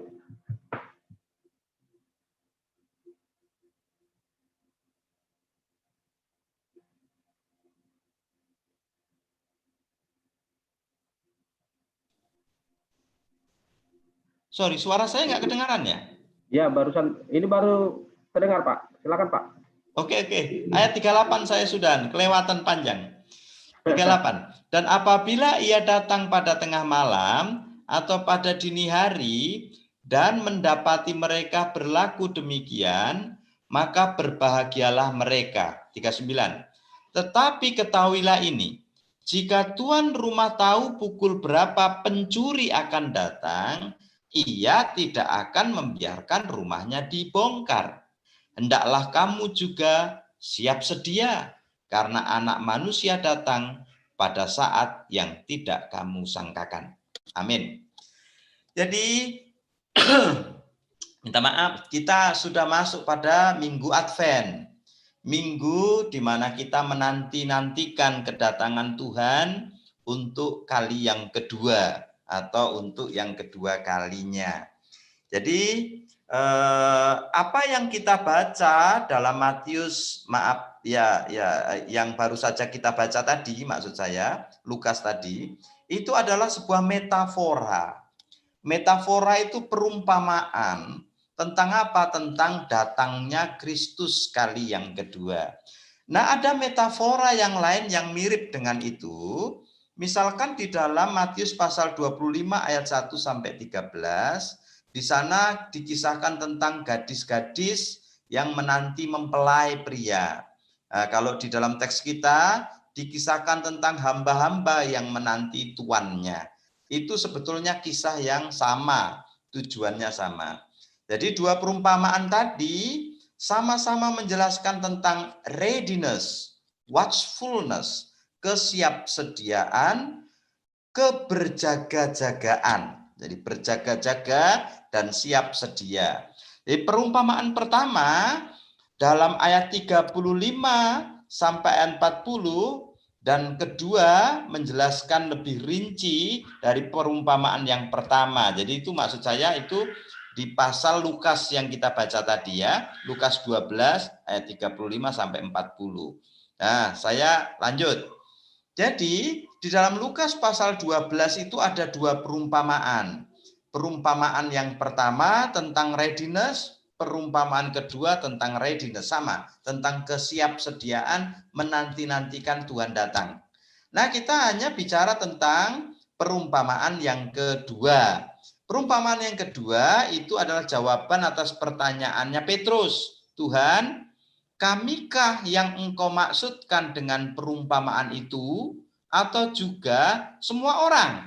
Nah, sebetulnya Yesus mau bilang semua orang, bukan hanya kau, gitu ya. Maka Yesus membuat perumpamaan. Jadi mari kita lihat ayat per ayat sebagai bagian dari bahan untuk renungan partongguan kita Minggu 29. Ayat 35-36, Yesus menggunakan kata ganti orang pertama. Pinggangmu, pelitamu, kamu. Jadi ini mu. Ini merujuk kepada panggilan orang percaya. Karena spesifik. Dia menggunakan kata mu. Berarti barang-barangmu, milikmu, pinggangmu, pelitamu. Nah, nanti saya jelaskan kenapa kok pinggangmu, pelitamu dan itu. Jadi ini panggilan kepada orang percaya untuk apa? Untuk mendengar dengan sikap waspada. Ini alertness, kewaspadaan. Kita harus hidup dalam kewaspadaan. Tidak sama dengan orang-orang yang tidak percaya yang dijelaskan di dalam ayat 30 Lukas pasal 12. Mereka fokus kepada perkara dunia. Tetapi orang percaya harus fokus kepada menanti-nantikan kedatangan Tuhan. Nah, saya lanjut. Ayat 35 sampai 38 ada kalimat pertama bunyinya begini. Hendaklah pinggangmu tetap berikat. Nah, perhatikan. Kata pinggangmu tetap berikat itu merujuk kepada budaya zamannya Yesus dulu. Di mana seorang hamba yang siap bekerja, maka ia pakai jubah. Lalu jubahnya itu diikat dengan pinggang diikat dengan ikat pinggang, dan jubahnya itu diselipkan begitu, diselempangkan begitu, tanda siap bekerja. Nah, saya lanjut. Nah, mengikat jubah dengan ikat pinggang adalah simbol dari apa? Kesiapan untuk melakukan perjalanan jauh, kesiapan untuk perang, juga kesiapan untuk bekerja. Misalkan Efesus pasal 6 ayat 14. Kamu harus berbaju sirahkan, titik-titik. Jadi menggunakan baju sirah, berikat pinggang kan itu simbol dari siap untuk kerja, siap untuk perang. Jadi sebagai seorang percaya, sikap kita memang tiap-tiap hari harus siap untuk perang, siap untuk kerja gitu kira-kira ya. Jadi apa yang harus kita lakukan dalam menanti kedatangan Tuhan Yesus? Selain siap-siap itu tadi, ada kata penting yang di sana itu oleh LAI diterjemahkan sebagai berjaga-jaga atau gregorontas atau watching dalam NIV. Jadi kita harus berjaga-jaga. Gregorontas atau berjaga-jaga atau watching itu dalam Injil-Injil itu hanya dipakai. Jadi kata itu hanya dipakai dalam kaitan Yesus memperingatkan murid-muridnya untuk peristiwa kedatangannya kali yang kedua. Selain itu tidak dipakai lagi. Termasuk menjelang kematiannya di dalam Matius pasal 24, Matius 25, itu Matius 26, ayat-ayatnya ada di situ semua. Yesus bilang berjaga-jaga seperti sama Petrus. Petrus, aku mau doa, kamu berjaga-jaga ya. Nah, berjaga-jaga atau watching itu kaitannya dengan itu. Saya lanjut. Berjaga-jaga itu dikaitkan dengan jam kerja pada waktu itu. Jadi pada waktu itu jam kerja itu dibagi dalam 3 bagian shift. Yang pertama itu pagi sampai sore, yang kedua itu mulai dari siang hari, maaf ya. Yang pertama itu siang hari, yang kedua itu mulai dari pukul 21 malam sampai pukul 00, 1 jam kerja lagi. Lalu kemudian mulai pukul 00 sampai jam 3 pagi, itu 1 jam kerja lagi. Jadi kalau begitu, ada jeda dong di situ. Ada waktu antara dari pukul 03 sampai 07 itu kosong, enggak ada yang jaga. Kira-kira begitu. Jadi berjaga-jaga maksudnya adalah di sepanjang jam kerja itu ada jeda yang kamu enggak boleh jeda, gitu ya. Jadi hamba yang setia adalah hamba yang tidak meninggalkan tugasnya sekalipun terjadi pergantian jadwal kerja. Dia terus tunggu sampai tuannya tiba. Kalau tuannya belum tiba, dia tidak boleh menggunakan waktu jeda untuk istirahat. Jadi kalau begitu, itulah alertness, itulah sikap berjaga-jaganya orang percaya. Tidak boleh bersantai karena tidak ada waktu jeda, sebab datangnya Tuhan seperti pencuri. Nah, jadi saya lanjutkan.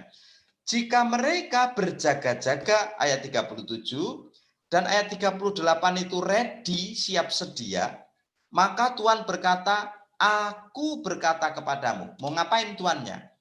Ia atau Yesus dalam tanda kutip ayat 38 ini akan mengangkat pinggangnya dan mempersilahkan mereka duduk makan. Dan ia akan datang melayani mereka. Coba perhatikan.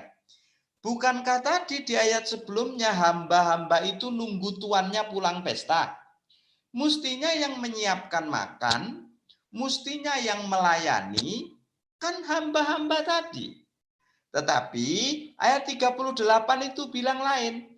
Kalau kamu menanti-nantikanku dengan setia, tidak menggunakan waktu jeda untuk istirahat, kamu sungguh-sungguh tekun menunggu kedatanganku, maka aku akan memerankan peranmu. Apa itu perannya? Kamu duduk, saya yang layani kamu makan. Kamu duduk, aku yang akan melayanimu, membasuh kakimu. Jadi perhatikan ayat 38. Ayat 38 bilang begini. Berbahagialah, makarios. Makarios itu kan yang dipakai di dalam Matius pasal 5. Berbahagialah. Ucapan bahagia di bukit itu loh. Berbahagialah. Selalu punya kaitan dengan upah dari kebajikan orang-orang yang takut akan Tuhan. Maka ayat 38 itu bilang, kalau kamu itu berjaga-jaga, kalau kamu siap sedia, sampai kedapatan tuanmu datang dan kamu berjaga-jaga dan siap sedia, kamu orang yang berbahagia. Kenapa kamu berbahagia? Karena tuanmu nanti akan mempersilahkan kamu makan.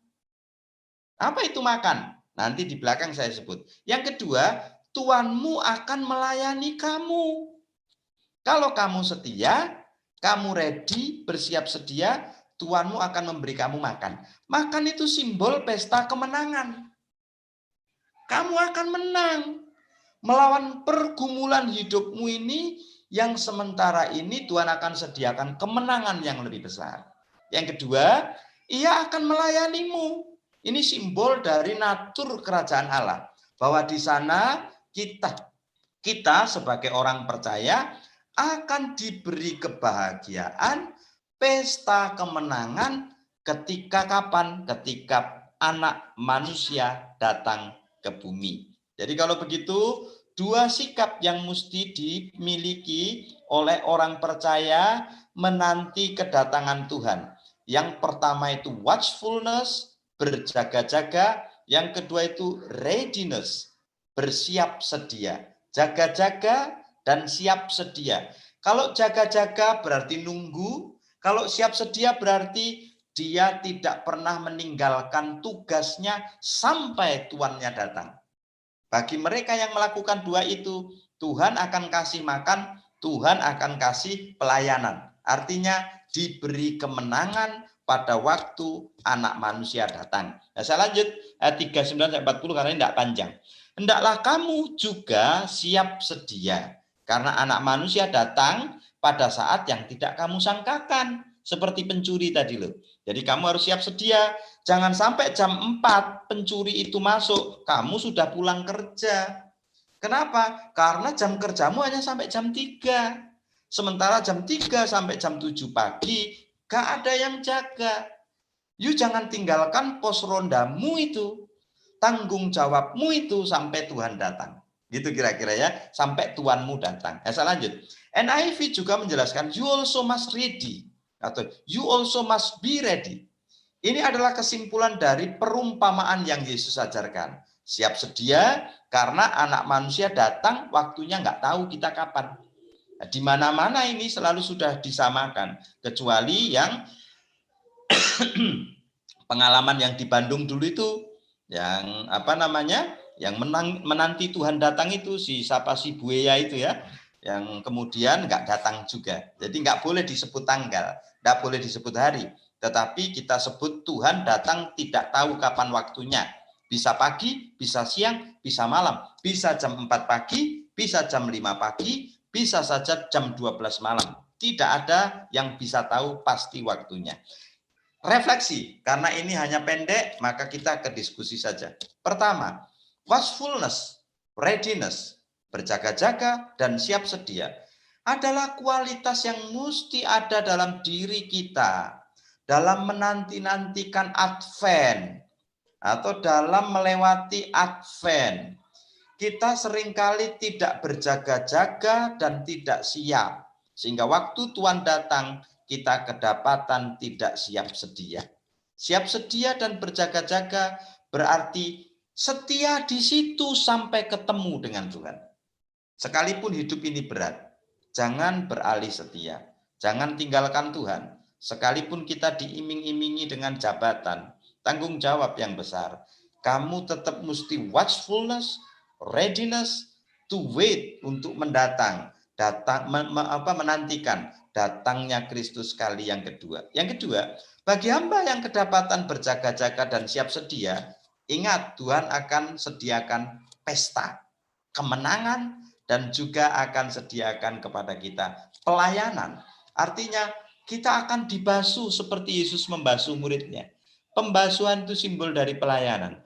Pelayanan simbol dari pemuliaan. Kita orang berdosa dimuliakan, bisa memerintah bersama dengan Allah yang adalah sumber segala sumber kemuliaan. Nah itu dari saya, masukan saya, akhiri sermon saya untuk topik ini. Silakan kalau mau didiskusikan. Pak, silakan. Iya, terima kasih Mas Untung. Ya, gerhana maupun orang hubata bisa nasional menukun marhitai penjelasan daripada seni Bapak sama Mas Untung.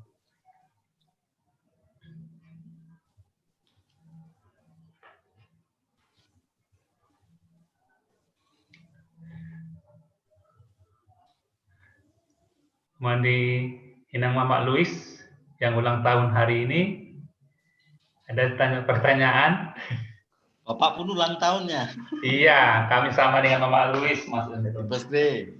Iya, terima kasih. Aku tadi sebenarnya menanggapi yang pertama tadi, Pak. Cuma udah ditutup tadi itunya. Iya, nggak apa-apa.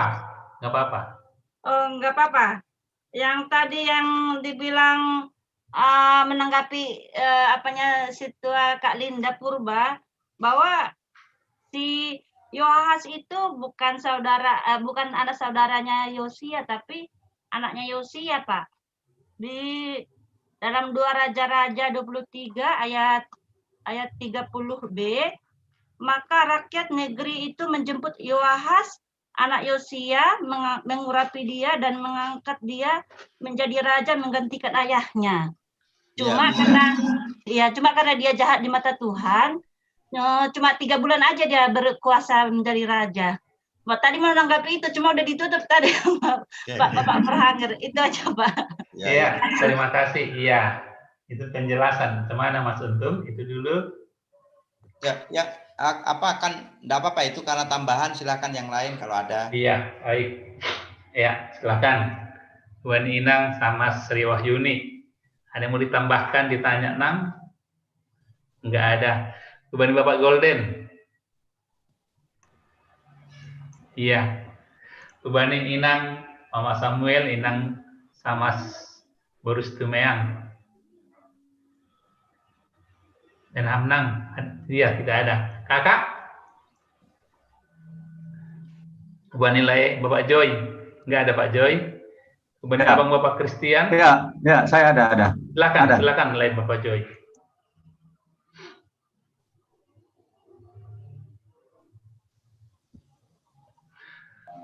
Unmute, Pak Jo. Rekam suaramu. Saya tadi sebenarnya mula-mula dari YouTube, tapi karena mendengar tadi penjelasan Pak Untung soal perbedaan terjemahan, jadi saya memaksa masuk supaya masuk ke dalam juga. Jadi dengan ini saya yang pertama dulu, saya sarankan kepada perambilan, sesuai dengan arahan Pak Untung, ya kita sebut saja kalau menurut saya terjemahan bahasa Simalungun dan LAI itu kurang tepat.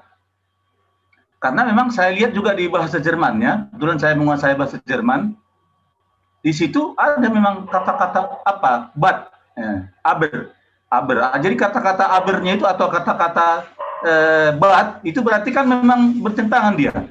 Ya. Nah, kalau dalam bahasa Jerman itu ich will sie abtun. Abtun itu menyingkirkan, menghancurkan. Kalau bahasa Jerman. Jadi sama dengan terjemahan bahasa-bahasa Inggris. Cuma saya tadi untuk terjemahan bahasa daerah, bahasa Toba dan lain-lain belum sempat.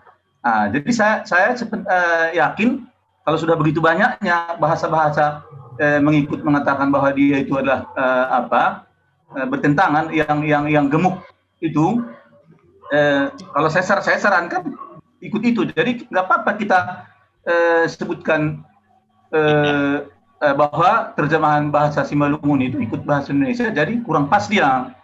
Karena memang harus ada dong perbedaan. Harus ada perbedaan apa yang akan dilakukan Allah kepada yang tidak mau bertobat dengan yang bertobat. Nah, itu aja saran saya untuk pertama, untuk KTM. Baru yang untuk yang kedua, untuk Lukas ini ya. Tadi masalah watchfulness ya, atau readiness.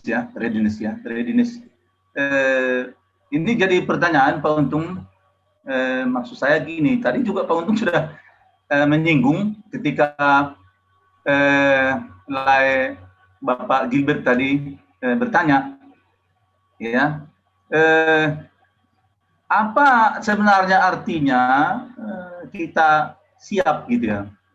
Apa yang bisa disampaikan kepada jemaat itu supaya memang ini sama pimpinan, sama kita majelis semua lah ini, jemaat kita Geos Padang Bulan berapa? 200 sekian kakak. Jiwanya berapa? Berarti kalau jiwanya mungkin ada 500 ya. Nah, jiwanya mungkin ada 500 yang istilah Pak Untung tadi mau diberi makan ini ya, mau diberi makan, domba-dombanya kan gitu. Ya tentu kalau kita sebagai majelis memang sudah merasa siap, ya tentu tugas kita juga artinya kalau kita bersiap berarti kan bukan menyelamatkan bukan diri saja, berarti kita juga harus memikirkan ke teman-teman kita. Nah, jadi pertanyaan memang bagaimana, udah siap nggak jemaat kita gitu? Jangan-jangan karena ini saya kaitkan juga dengan webinar kita yang lalu, yang ada juga pendeta Freddy Purba yang dari Jambi, ya, yang mendefinisikan penginjilan, ya. Nah, jadi kalau saya tetap yakin bahwa tadi juga sudah disinggung Pak Untung, tapi agak halus bahasanya. Reevangelisasi. Kalau saya tidak sehalus itu mengatakan reevangelisasi. Memang banyak jemaat kita belum pernah dievangelisasi. Nah, yang ada terdidik, ya kan? Yang ada terdidik, ya, adalah kegiatan-kegiatan sekolah minggunya. Nah, kemudian nanti ada waktu marguru. Ya, waktu marguru disuruh hafal ini, suruh hafal tonggohan Bapak Nami, titah dan sebagainya. Ujian, tak ujian nggak jelas macam mana di daerah itu, udah maluah dia. Itulah mau kita katakan punya readiness kan itu, kan nggak mungkin. Nah, saya kira kalau kita sebagai pribadi tadi ya memang kita pikirkanlah. Tapi kita sebagai majelis bagaimana kita pada Pak Untung lah pertanyaan ini, macam mana, apa yang harus dilakukan gereja supaya yakin bahwa 250 kakak ini sudah siap menanti kapanpun kedatangan Tuhan Yesus yang kedua kali. Demikian, terima kasih. Iya, silakan Mas Untung, bisa ditangkap ya. Siap Pak. Ya. Ya. Ya, sejujurnya memang itulah beban dalam hati kita ya, bahwa kita itu punya hati yang sama tentang misi, tentang Injil. Kita juga punya kerinduan yang sama bahwa tidak ada satupun di antara kita, apalagi majelis GKPS Padang Bulan, apalagi ya secara luas itu semua jemaat kita GKPS Padang Bulan, yang memang di antara kita itu ada yang belum mendengar Injil dengan jelas. Sehingga apa yang mesti dilakukan, ya banyak hal memang, dan kayaknya gereja kita juga lakukan, tapi kita mungkin perlu lakukan itu berulang-ulang, karena satu jiwa itu berharga di mata Tuhan, maka kita perlu memberi kesempatan untuk kepada mereka benar-benar mendengar Injil, keselamatan itu. Jadi reevangelisasi yang sudah dilakukan bisa terus dilakukan, juga seperti penggembalaan yang dilakukan secara lebih sempit seperti sektor itu juga bisa dilakukan, pembekalan-pembekalan seperti yang sudah dilakukan juga terus dilakukan. Banyak yang tetap dan sedang dilakukan oleh gereja kita GKPS Padang Bulan, dan saya rasa itu menjadi bagian dari tanggung jawab kita yang memang seperti itu. Kalau memang ada kebutuhan-kebutuhan khusus mungkin bisa, saya akan lihat itu ada bagian konseling juga di gereja kita, yang itu sebetulnya alat efektif untuk penginjilan pribadi. Saya menggunakan itu sebagai alat untuk penginjilan pribadi, pendekatannya konseling memang. Dan itu bisa saja menjadi alat sederhana untuk kita PI pribadi, sehingga tidak ada satu orang pun di antara kita jemaat GKPS Padang Bulan yang tidak mendengar Injil dengan jelas. Kalau pertanyaannya diubah, readiness itu atau watchfulness itu seperti apa? Kesiapsediaan, berjaga-jaga itu seperti apa? Prakteknya dalam hidup sehari-hari, maka jawabannya itu sudah diajarkan oleh Paulus misalkan di dalam Efesus. Efesus mulai pasal 1, 2, 3, 4 menjelaskan tentang doktrin, dan kemudian mulai 4 itu mulai bicara tentang kamu sudah mengalami kesatuan dengan Kristus. Lalu apa yang harus dilakukan? Yang dilakukan adalah kenakan manusia baru. Jadi kalau begitu, watchfulness atau berjaga-jaga, readiness, kesiapsediaan itu ditunjukkan dalam kehidupan keseharian, di mana hidup kita sehari-hari itu adalah kehidupan yang mengenakan manusia baru. Yang mencuri jangan mencuri lagi, yang membunuh jangan membunuh lagi, yang berzinah meninggalkan dosanya, dan mereka menanti-nantikan kedatangan Tuhan yang tidak tahu kapan waktunya itu dengan kehidupan manusia barunya itu.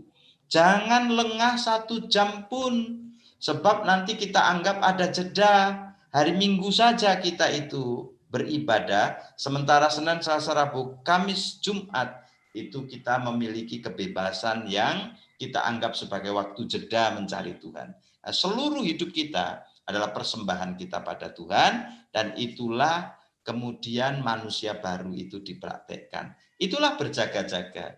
Jadi mengenakan manusia baru kita setiap saat, jangan ada putus-putusnya. Sekalipun kita sedang dalam pergumulan, dan macam-macamnya bisa nanti diterapkan. Kan yang khotbah pendeta kayaknya ya.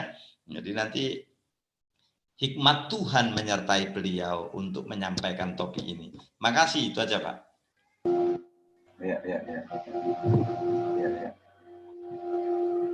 Ya. Udah Bapak Joy? Udah? Ya, ini ada sedikit lagi.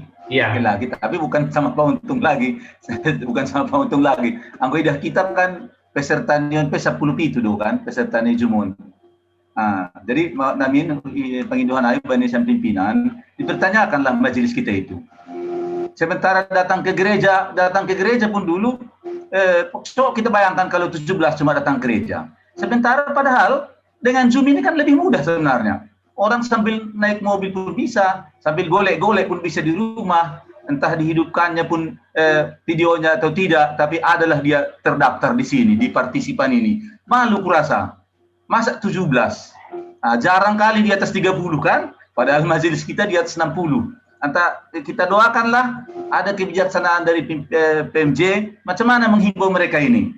Karena udah nggak betul lagi setiap sermon cuma di bawah 30 pesertanya. Itu aja. Ini doa saya supaya kalau mau bikin kesiapan tadi, majelis pun kayak gini kualitasnya. Kita sangat prihatin. Terima kasih Porhanger Nami. Ya, terima kasih Leh untuk masukan. Iya, jadi ada pergumulan dalam situasi songonon jumlah kehadiran teneng justru di bawah persentase yang lebih rendah dibanding sebelum ini. Saya kira itu masukanlah kepada kita untuk kita doakan, lalu kita buat pendekatan pribadi manukun hubani sedea aima respon nami naparlobe. Iya, jadi kalau majelis aja pun nggak rindu, bagaimana kita mengharapkan jemaat itu sendiri itu menjadi satu gumulan di tengah-tengah gereja kita. Yalang neboto ahana gabe halangan di majelis, tapi boleh holi sukun. Dong na kunai tiga na permisi, na idah kanami bani grup ya tatene. Tapi lang hagano permisi, tapi ai gabe sada pergumulan anjaha tonggo mai hubata, lang kita hubani PMJ tapi hubata mahagano paitene. Saling kita bisa mengingatkan sada, misalnya songonon. Misalnya Lai Bapak Joy mengingatkan sada halak, nah boy ipa ingat nah hado. Berbagi kita tugas, walaupun boy dahulu terjangkau nah hurangai. Iya, oke. Saling berbagi kita, isena boy dekati kita, isukun kita jelah, lampala kita, artinya ada kira-kira hambatan masalah roh kamar sermon, atau mungkin hambatan mengenai pulsa dong misalnya, atau mungkin lain. Yang ulang dong berkomunikasi kan lang na boto hambatan tene. Ya, ayat fakul Lai Bapak Joy. Jadi hagaduk mah kita makerjahunai lang pitah ubani PMJ tene. Alani kita sebagai sada parhorja itong-atong ni Kuriata GKPS Padang Bulan. Ayat mah fakul langkah konkret nilai bani saran muai. Ya. Terima kasih. Anggo boy etik saran. Ya. Nah anggo wahab kun lang pala masalah daftar yang ikut Zoom, yang permisi, ya ditingtingkan aja. Kenapa rupanya? Itulah tanggung jawab kita sama jemaat. Itu usul saya. Ya, ditingtingkan aja. Itu usul. Terima kasih supaya ya. Jadi nanti kan majelis yang lain merasa nggak apa-apanya. Tapi kalau ditingtingkan, pasti kurasa akan ada reaksinya. Kan nggak ada salahnya itu kan. Kenapa yang lain kehadiran pertemuan tingtingkan, majelis harusnya lebih ketat dong. Itu usul saya. Nah, kalau soalnya tahu di Porhanger kenai, nggak ada konkretnya itu, nggak betul ada konkretnya itu kan.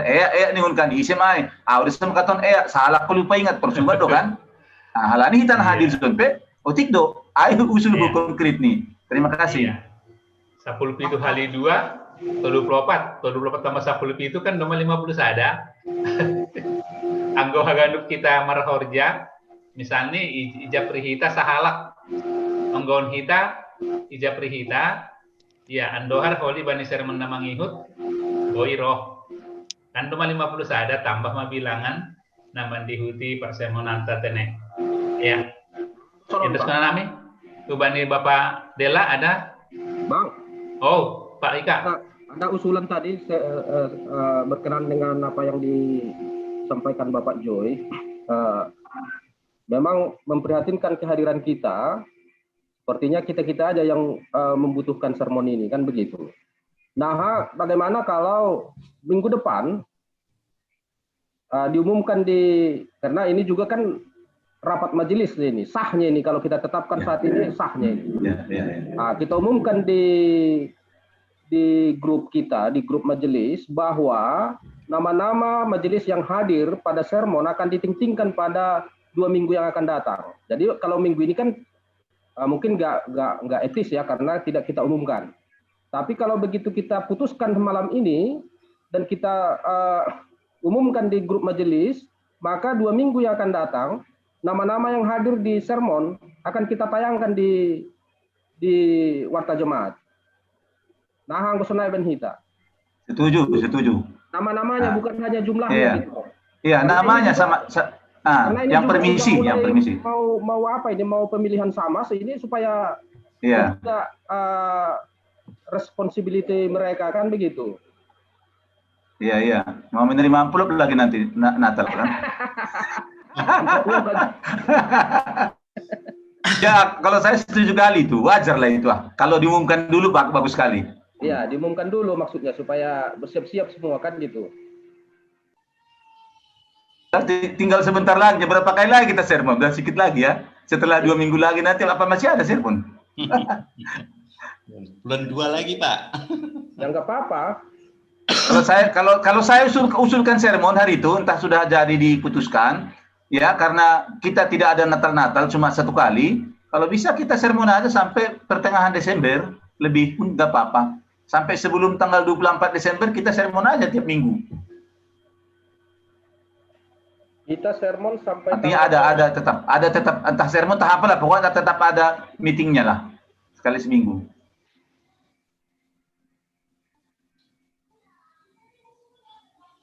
Ya. Nah, ay mau usulan Bang. Kita dok na i sermonon tak jalo hitang golang, aku jalo baik laksanon hita.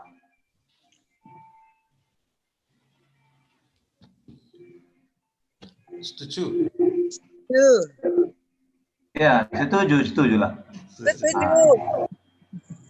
Setuju lah. Orang dari mana-mana bisa diikuti kok. Dari Tiga Rumpu, dari Bali, dimanapun dia bisa. Dari Ladang pun bisa kan Kak? Dari mana pun bisa. Masa jadi berkurang jumlahnya? Pakai handphone pun bisa. Tidak usah pakai laptop, pakai handphone pun bisa. Nggak mungkin lah, nggak bisa. Yang di YouTube cukup komen supaya dapat namanya ya kan? Pak Korhangir, saya permisi minta izin karena saya pimpin PA sebentar lagi, jadi saya minta maaf. Silakan dilanjut. Minta maaf ya Pak ya. Kasih Pak Untung. Ya. Saya lanjut sebentar lagi, saya PA ya. Kasih Pak. Ya, terima kasih. Suara Bang Surya suaranya Bang. Ya, terima kasih Mas Untung untuk pelayanan sermon pada malam hari ini ya. Ya, mohon maaf, saya permisi duluan. Selamat memimpin PA. Ya Pak, makasih. Iya, baik. Nah konai sebahagian dompe pendapat lain.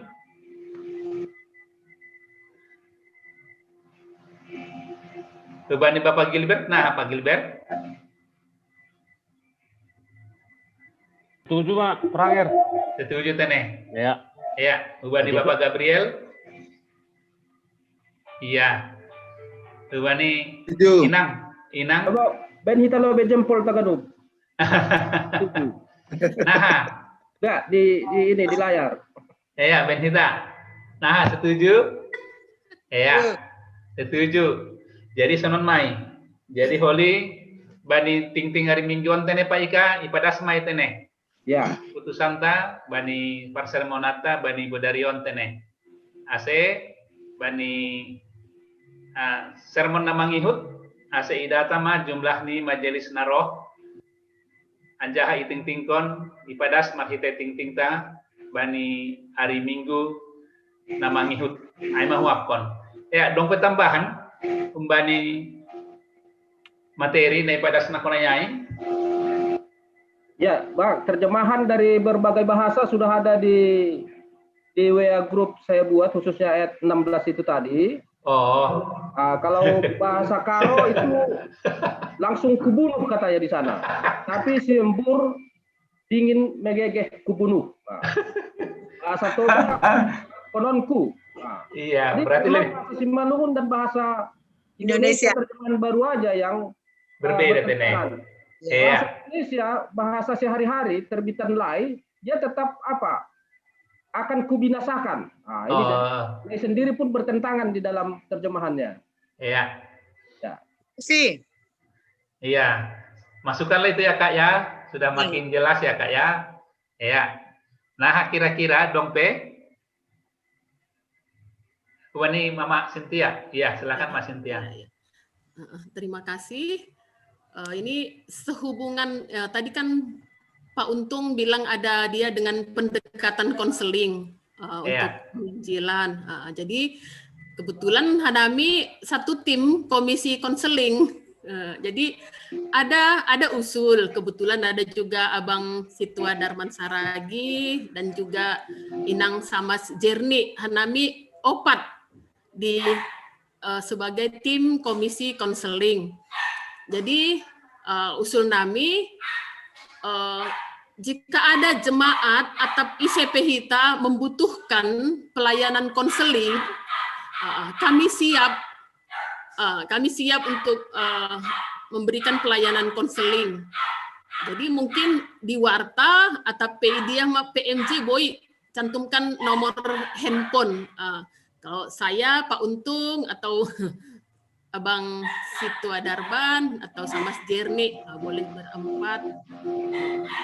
Kami siap untuk melakukan pelayanan konseling karena kita tidak tahu mungkin ada mereka yang mengalami masalah-masalah sehingga tidak bisa ikut pertemuan minggu ataupun sermon. Jadi semoga dengan pelayanan konseling bisa kami mendampingi dan mungkin bisa menolong. Aima boy ibahen Hanami membani komisi konseling kesediaan kami. Jadi mungkin setelah PMJ menyampaikan ke jemaat atau ICP, mungkin melalui online kan boy kan, mungkin melalui video call. Handphone, atau fasilitas yang lain.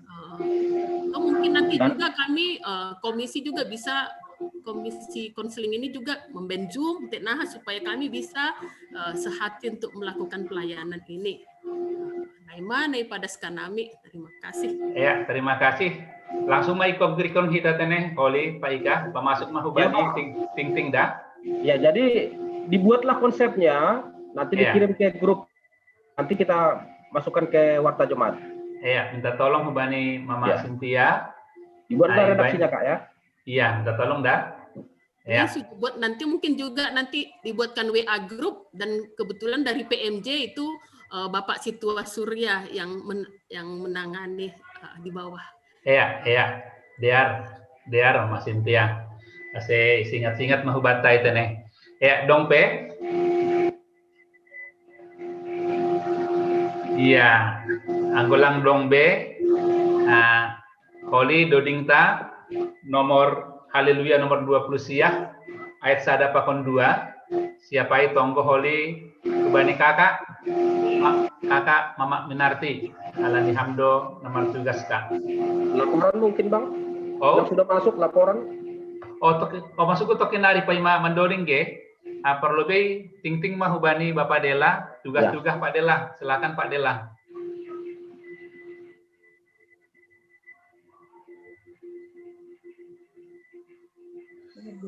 Salamlah bagi kita semuanya. Salam. Selamat sore. Salam. Nah, perlu be mengikuti kehadiran sermon baik melalui Zoom dan YouTube sebanyak 29 orang.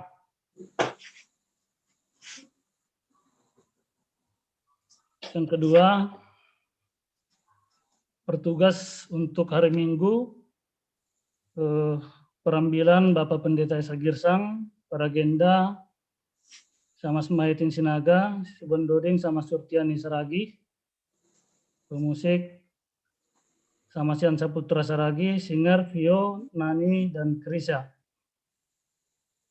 Koordinator ibadah, sama Dewi Huta Barat. Napa dua hon untuk pertongguan Patar, Asih Haganupan Mahita, Mandihuti,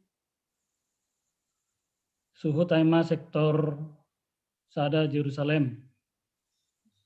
Napa toluhon, pas ingat hanami sekon terkait dengan program kerja untuk tahun 2020 sada, dipersiapkan masing-masing pengurus seksi laporan program yang doskon beni hanai PMJ sidokan tanggal 22 November. Adoma menyerahkan laporan program kerja. Ada tupuan dope ema mbani diakonia sosial. Ada pena mengondoskan laporan ini. Nama bernami mungkin ada tambahan bani Soman Naligan. Rombe bani Porhanger mak.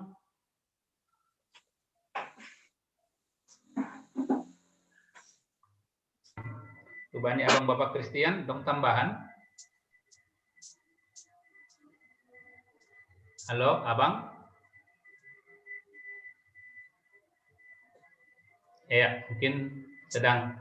Nah terakhir ulang lupa kita bani pembinaan terakhir sekaligus pertonggoan Aima tanggal 4 Desember. Aima naha membesarkan anak dalam era digital. Aima hubani Bapak Pendeta Paul Gunadi hun Amerika teneng. Tidak langkon marhite Zoom. Jadi on terbuka hubani umum lang pitah hubani kuriata. Anjaha moderator bani panorangai Aima Bapak Samas Heri numbanturuan. Ya. Aima tugas-tugas itu. Paima ditutup. Tambahan satu lagi Bang. Ya, benham Pak Dela. Iya, tadi ada informasi dari Sinode Bolon GKPS yang keempat. Dalam rapat Sinode Bolon, pimpinan pusat mengapresiasi GKPS Parangbulan karena boleh dan tetap menyelenggarakan kebaktian secara live streaming sebanyak 3 kali per minggunya. Jadi itulah apresiasi yang bisa disampaikan pimpinan pusat kepada kita seluruh majelis, secara khusus buat tim ibadah online yang mengerjakan pelayanan secara live streaming. Jadi sangat diapresiasi dalam rapat Sinode Bolon untuk kegiatan ibadah GKPS Parangbulan. Tepuk tanganlah buat kita semuanya. Ya, puji Tuhan. Ya, puji Tuhan. Puji ma Tuhan. Terima kasih Pak Dela. Iya, terima kasih Mak. Haganu pai halani haganu kita boy sauhur sapandriah teneng dibagas mandalankon pelayanan di tengah-tengah kuriata. Ya. Tema mendoning Bang, hubungi Abang Bapak Christian. Bang. Tadong pengumuman Abang. Halo, Abang. Maka luar. Oh, udah maka luar, iya. Ya. Terima kasih Bang untuk informasi. Ya, sonari ditutup Mama Hite Doding hubani inang Mama Cynthia siapa kakak menurut ibagas tonggo teneh. Ayat berapa Bang? 1 sama? 2. Haleluya 20 sia sada pakon 2. Ya. Terima kasih iujungi kita persermonan bornginon doding ta haleluya nomor 20 sia ayat sada pakon ayat 2. Hani mana porsayain doding kon hita. Hani mana porsayain say alo Jesusin pahisa urnima dohor maari pestain ganupan kurianiin bay ari partubuni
Martonggo mahita. Iulaki hanami do padaskon terima kasih nami hulobemu hamba panami nai surga ibaga Yesus Kristus. Halani mangahap hanami Tuhan pakkasomanionmu sepanjang sermon namion ale Tuhan doma ia tak kasih hanami hatamu ay manasihol padason bani pelayanan partonggoan rosi bani patar rosi minggu na lahorohon. Halani ay Tuhan mangelek hanami hulobemu lambin tambay hama pangarusion hubin nami tarlobi ale Tuhan hanami nasihol padaskon ase parlobe matongon ay ihaguluhkon hanami dopai boy mahanami padaskon ale Tuhan hubani jemaat nami ibagas pimpinanmu. Bapa mangahap doa nami keterbatasan nami tapi pos uhur nami ham ale Tuhan mengajar ajari hanami malas tumang uhur nami Tuhan ibiriham panorang hubani juak-juakmu samas untung suseno naboy ale Tuhan padaskon hubin nami menambah pemahaman nami mengajari hanami halanyai terpuji maham Bapa. Bapa nami nai surga martonggo hanami ubani ganup juak-juakmu nasiol martugas ipartonggoan rosi bani kebaktian minggu bahasa Simalungun, bahasa Indonesia, rosi sekolah minggu. Aseham ale Tuhan mamasu-masu haganupan. Asebui horjaon horjamu ale Tuhan ibagas nadiar. Sonai rosi alat-alat nai gunahon. Sonai rosi tim multimedia. Ha somaniham. Pasu-pasuham. Asebui ale Tuhan diar mardalan pelayanan nami. Kun GKPS Padang Bulan. Ase lambin bahat ma ale Tuhan. Naboy manangar hatamu. Bani situasi na sulit bani panorangon benami. Terpuji maham Bapa. Bapa nami nai surga bani panorangon homa. Martonggo doha nami hubani. Sinode bolon na sedang berlangsung. Malas uhur nami ale Tuhan. Ibireham hasadaun hubasi sidia. Tapi mangindo ope hanami. Ase tonduimu. Tondui na passing ma marhoja ibagas haganup hauhuron ni na mengikuti peserta sinode bolon ale Bapa dame na humbamu aseboy sidia mardame jana tonduimu mamangajara jari sidia menguasai uhur pakon pikiran ni sidia aseboy mardalan ale Tuhan sidode ondiar terlebih ale Tuhan nasihol memilih nagabi ihuti-hutan pimpinan pusat ni GKPS untuk 5 tahun ke depan. Tuhan hama marhorja. Bani uhur ni sidia haganup. Nagabe berhak memilih ale Tuhan. Ase sidia manangar hatamu. Soramu. Unang sorani duniaon ale Tuhan. Unang sorani pribadi atau kelompok na itahangar sidia. Tapi marguru humabuma sidia ganupan juak-juak buon ale Tuhan. Aseboy iputuskon setiap keputusan ale Tuhan. Romban hubani harosi huni urmu.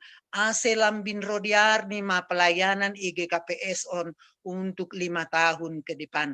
Terpuji maham Bapa. Bapa nami nai surga martonggo doa nami homa hubani ganupan majelis na adong IGKPS Padang Bulan. Takas do ididaham sonaha hauron nami. Takas do homa ibireham sonaha paroh nami. Kehadiran nami bani setiap sermon sonai bani pembinaan ale Tuhan. Hartu kiham uhur nami. Paingat ham hanami ale Bapa. Hanami juak-juakmu. Lang pitah mertanggung jawab hubani majelis. Lang pitah mertanggung jawab hubani kuria. Tapi lebih mertanggung jawab hubamu. Ase horjaon hanami ma. Tugas panggilan nami romban hubani harosu niurmu pos uhur nami lang anjay patulutonmu hanami ale Tuhan tidak mau tahu bani tugas nami halaniai marsora maham Bapa bereham homa kepekaan ubinami haganupan manangar soramu asi horjahon hanami horjanami terpuji maham Bapa yapkan nami pardosa doha nami bani gulu nami ale Tuhan halaniai mangelek mahanami hubamu ase salpuhon hammain ase talup hanami gabe hasoman sahor jamu on matonggo nami Bapa ibagas goran anakmu Yesus Kristus Tuhan nami amin rap mahita martonggo o Yesus hasomani hanami haganup pasada urnami ase torang ganup dopham hasoman nami torang age huja. Amin. Jalo hita mapasu-pasu humbani naibata. Hidup niuhur ni Tuhan ta Yesus Kristus. Pakon holong niate ni naibata Bapa. Apa parsoran ni tonduina pasing maka sumani hita sonari rosi sadokah ni dokah ni. Amin.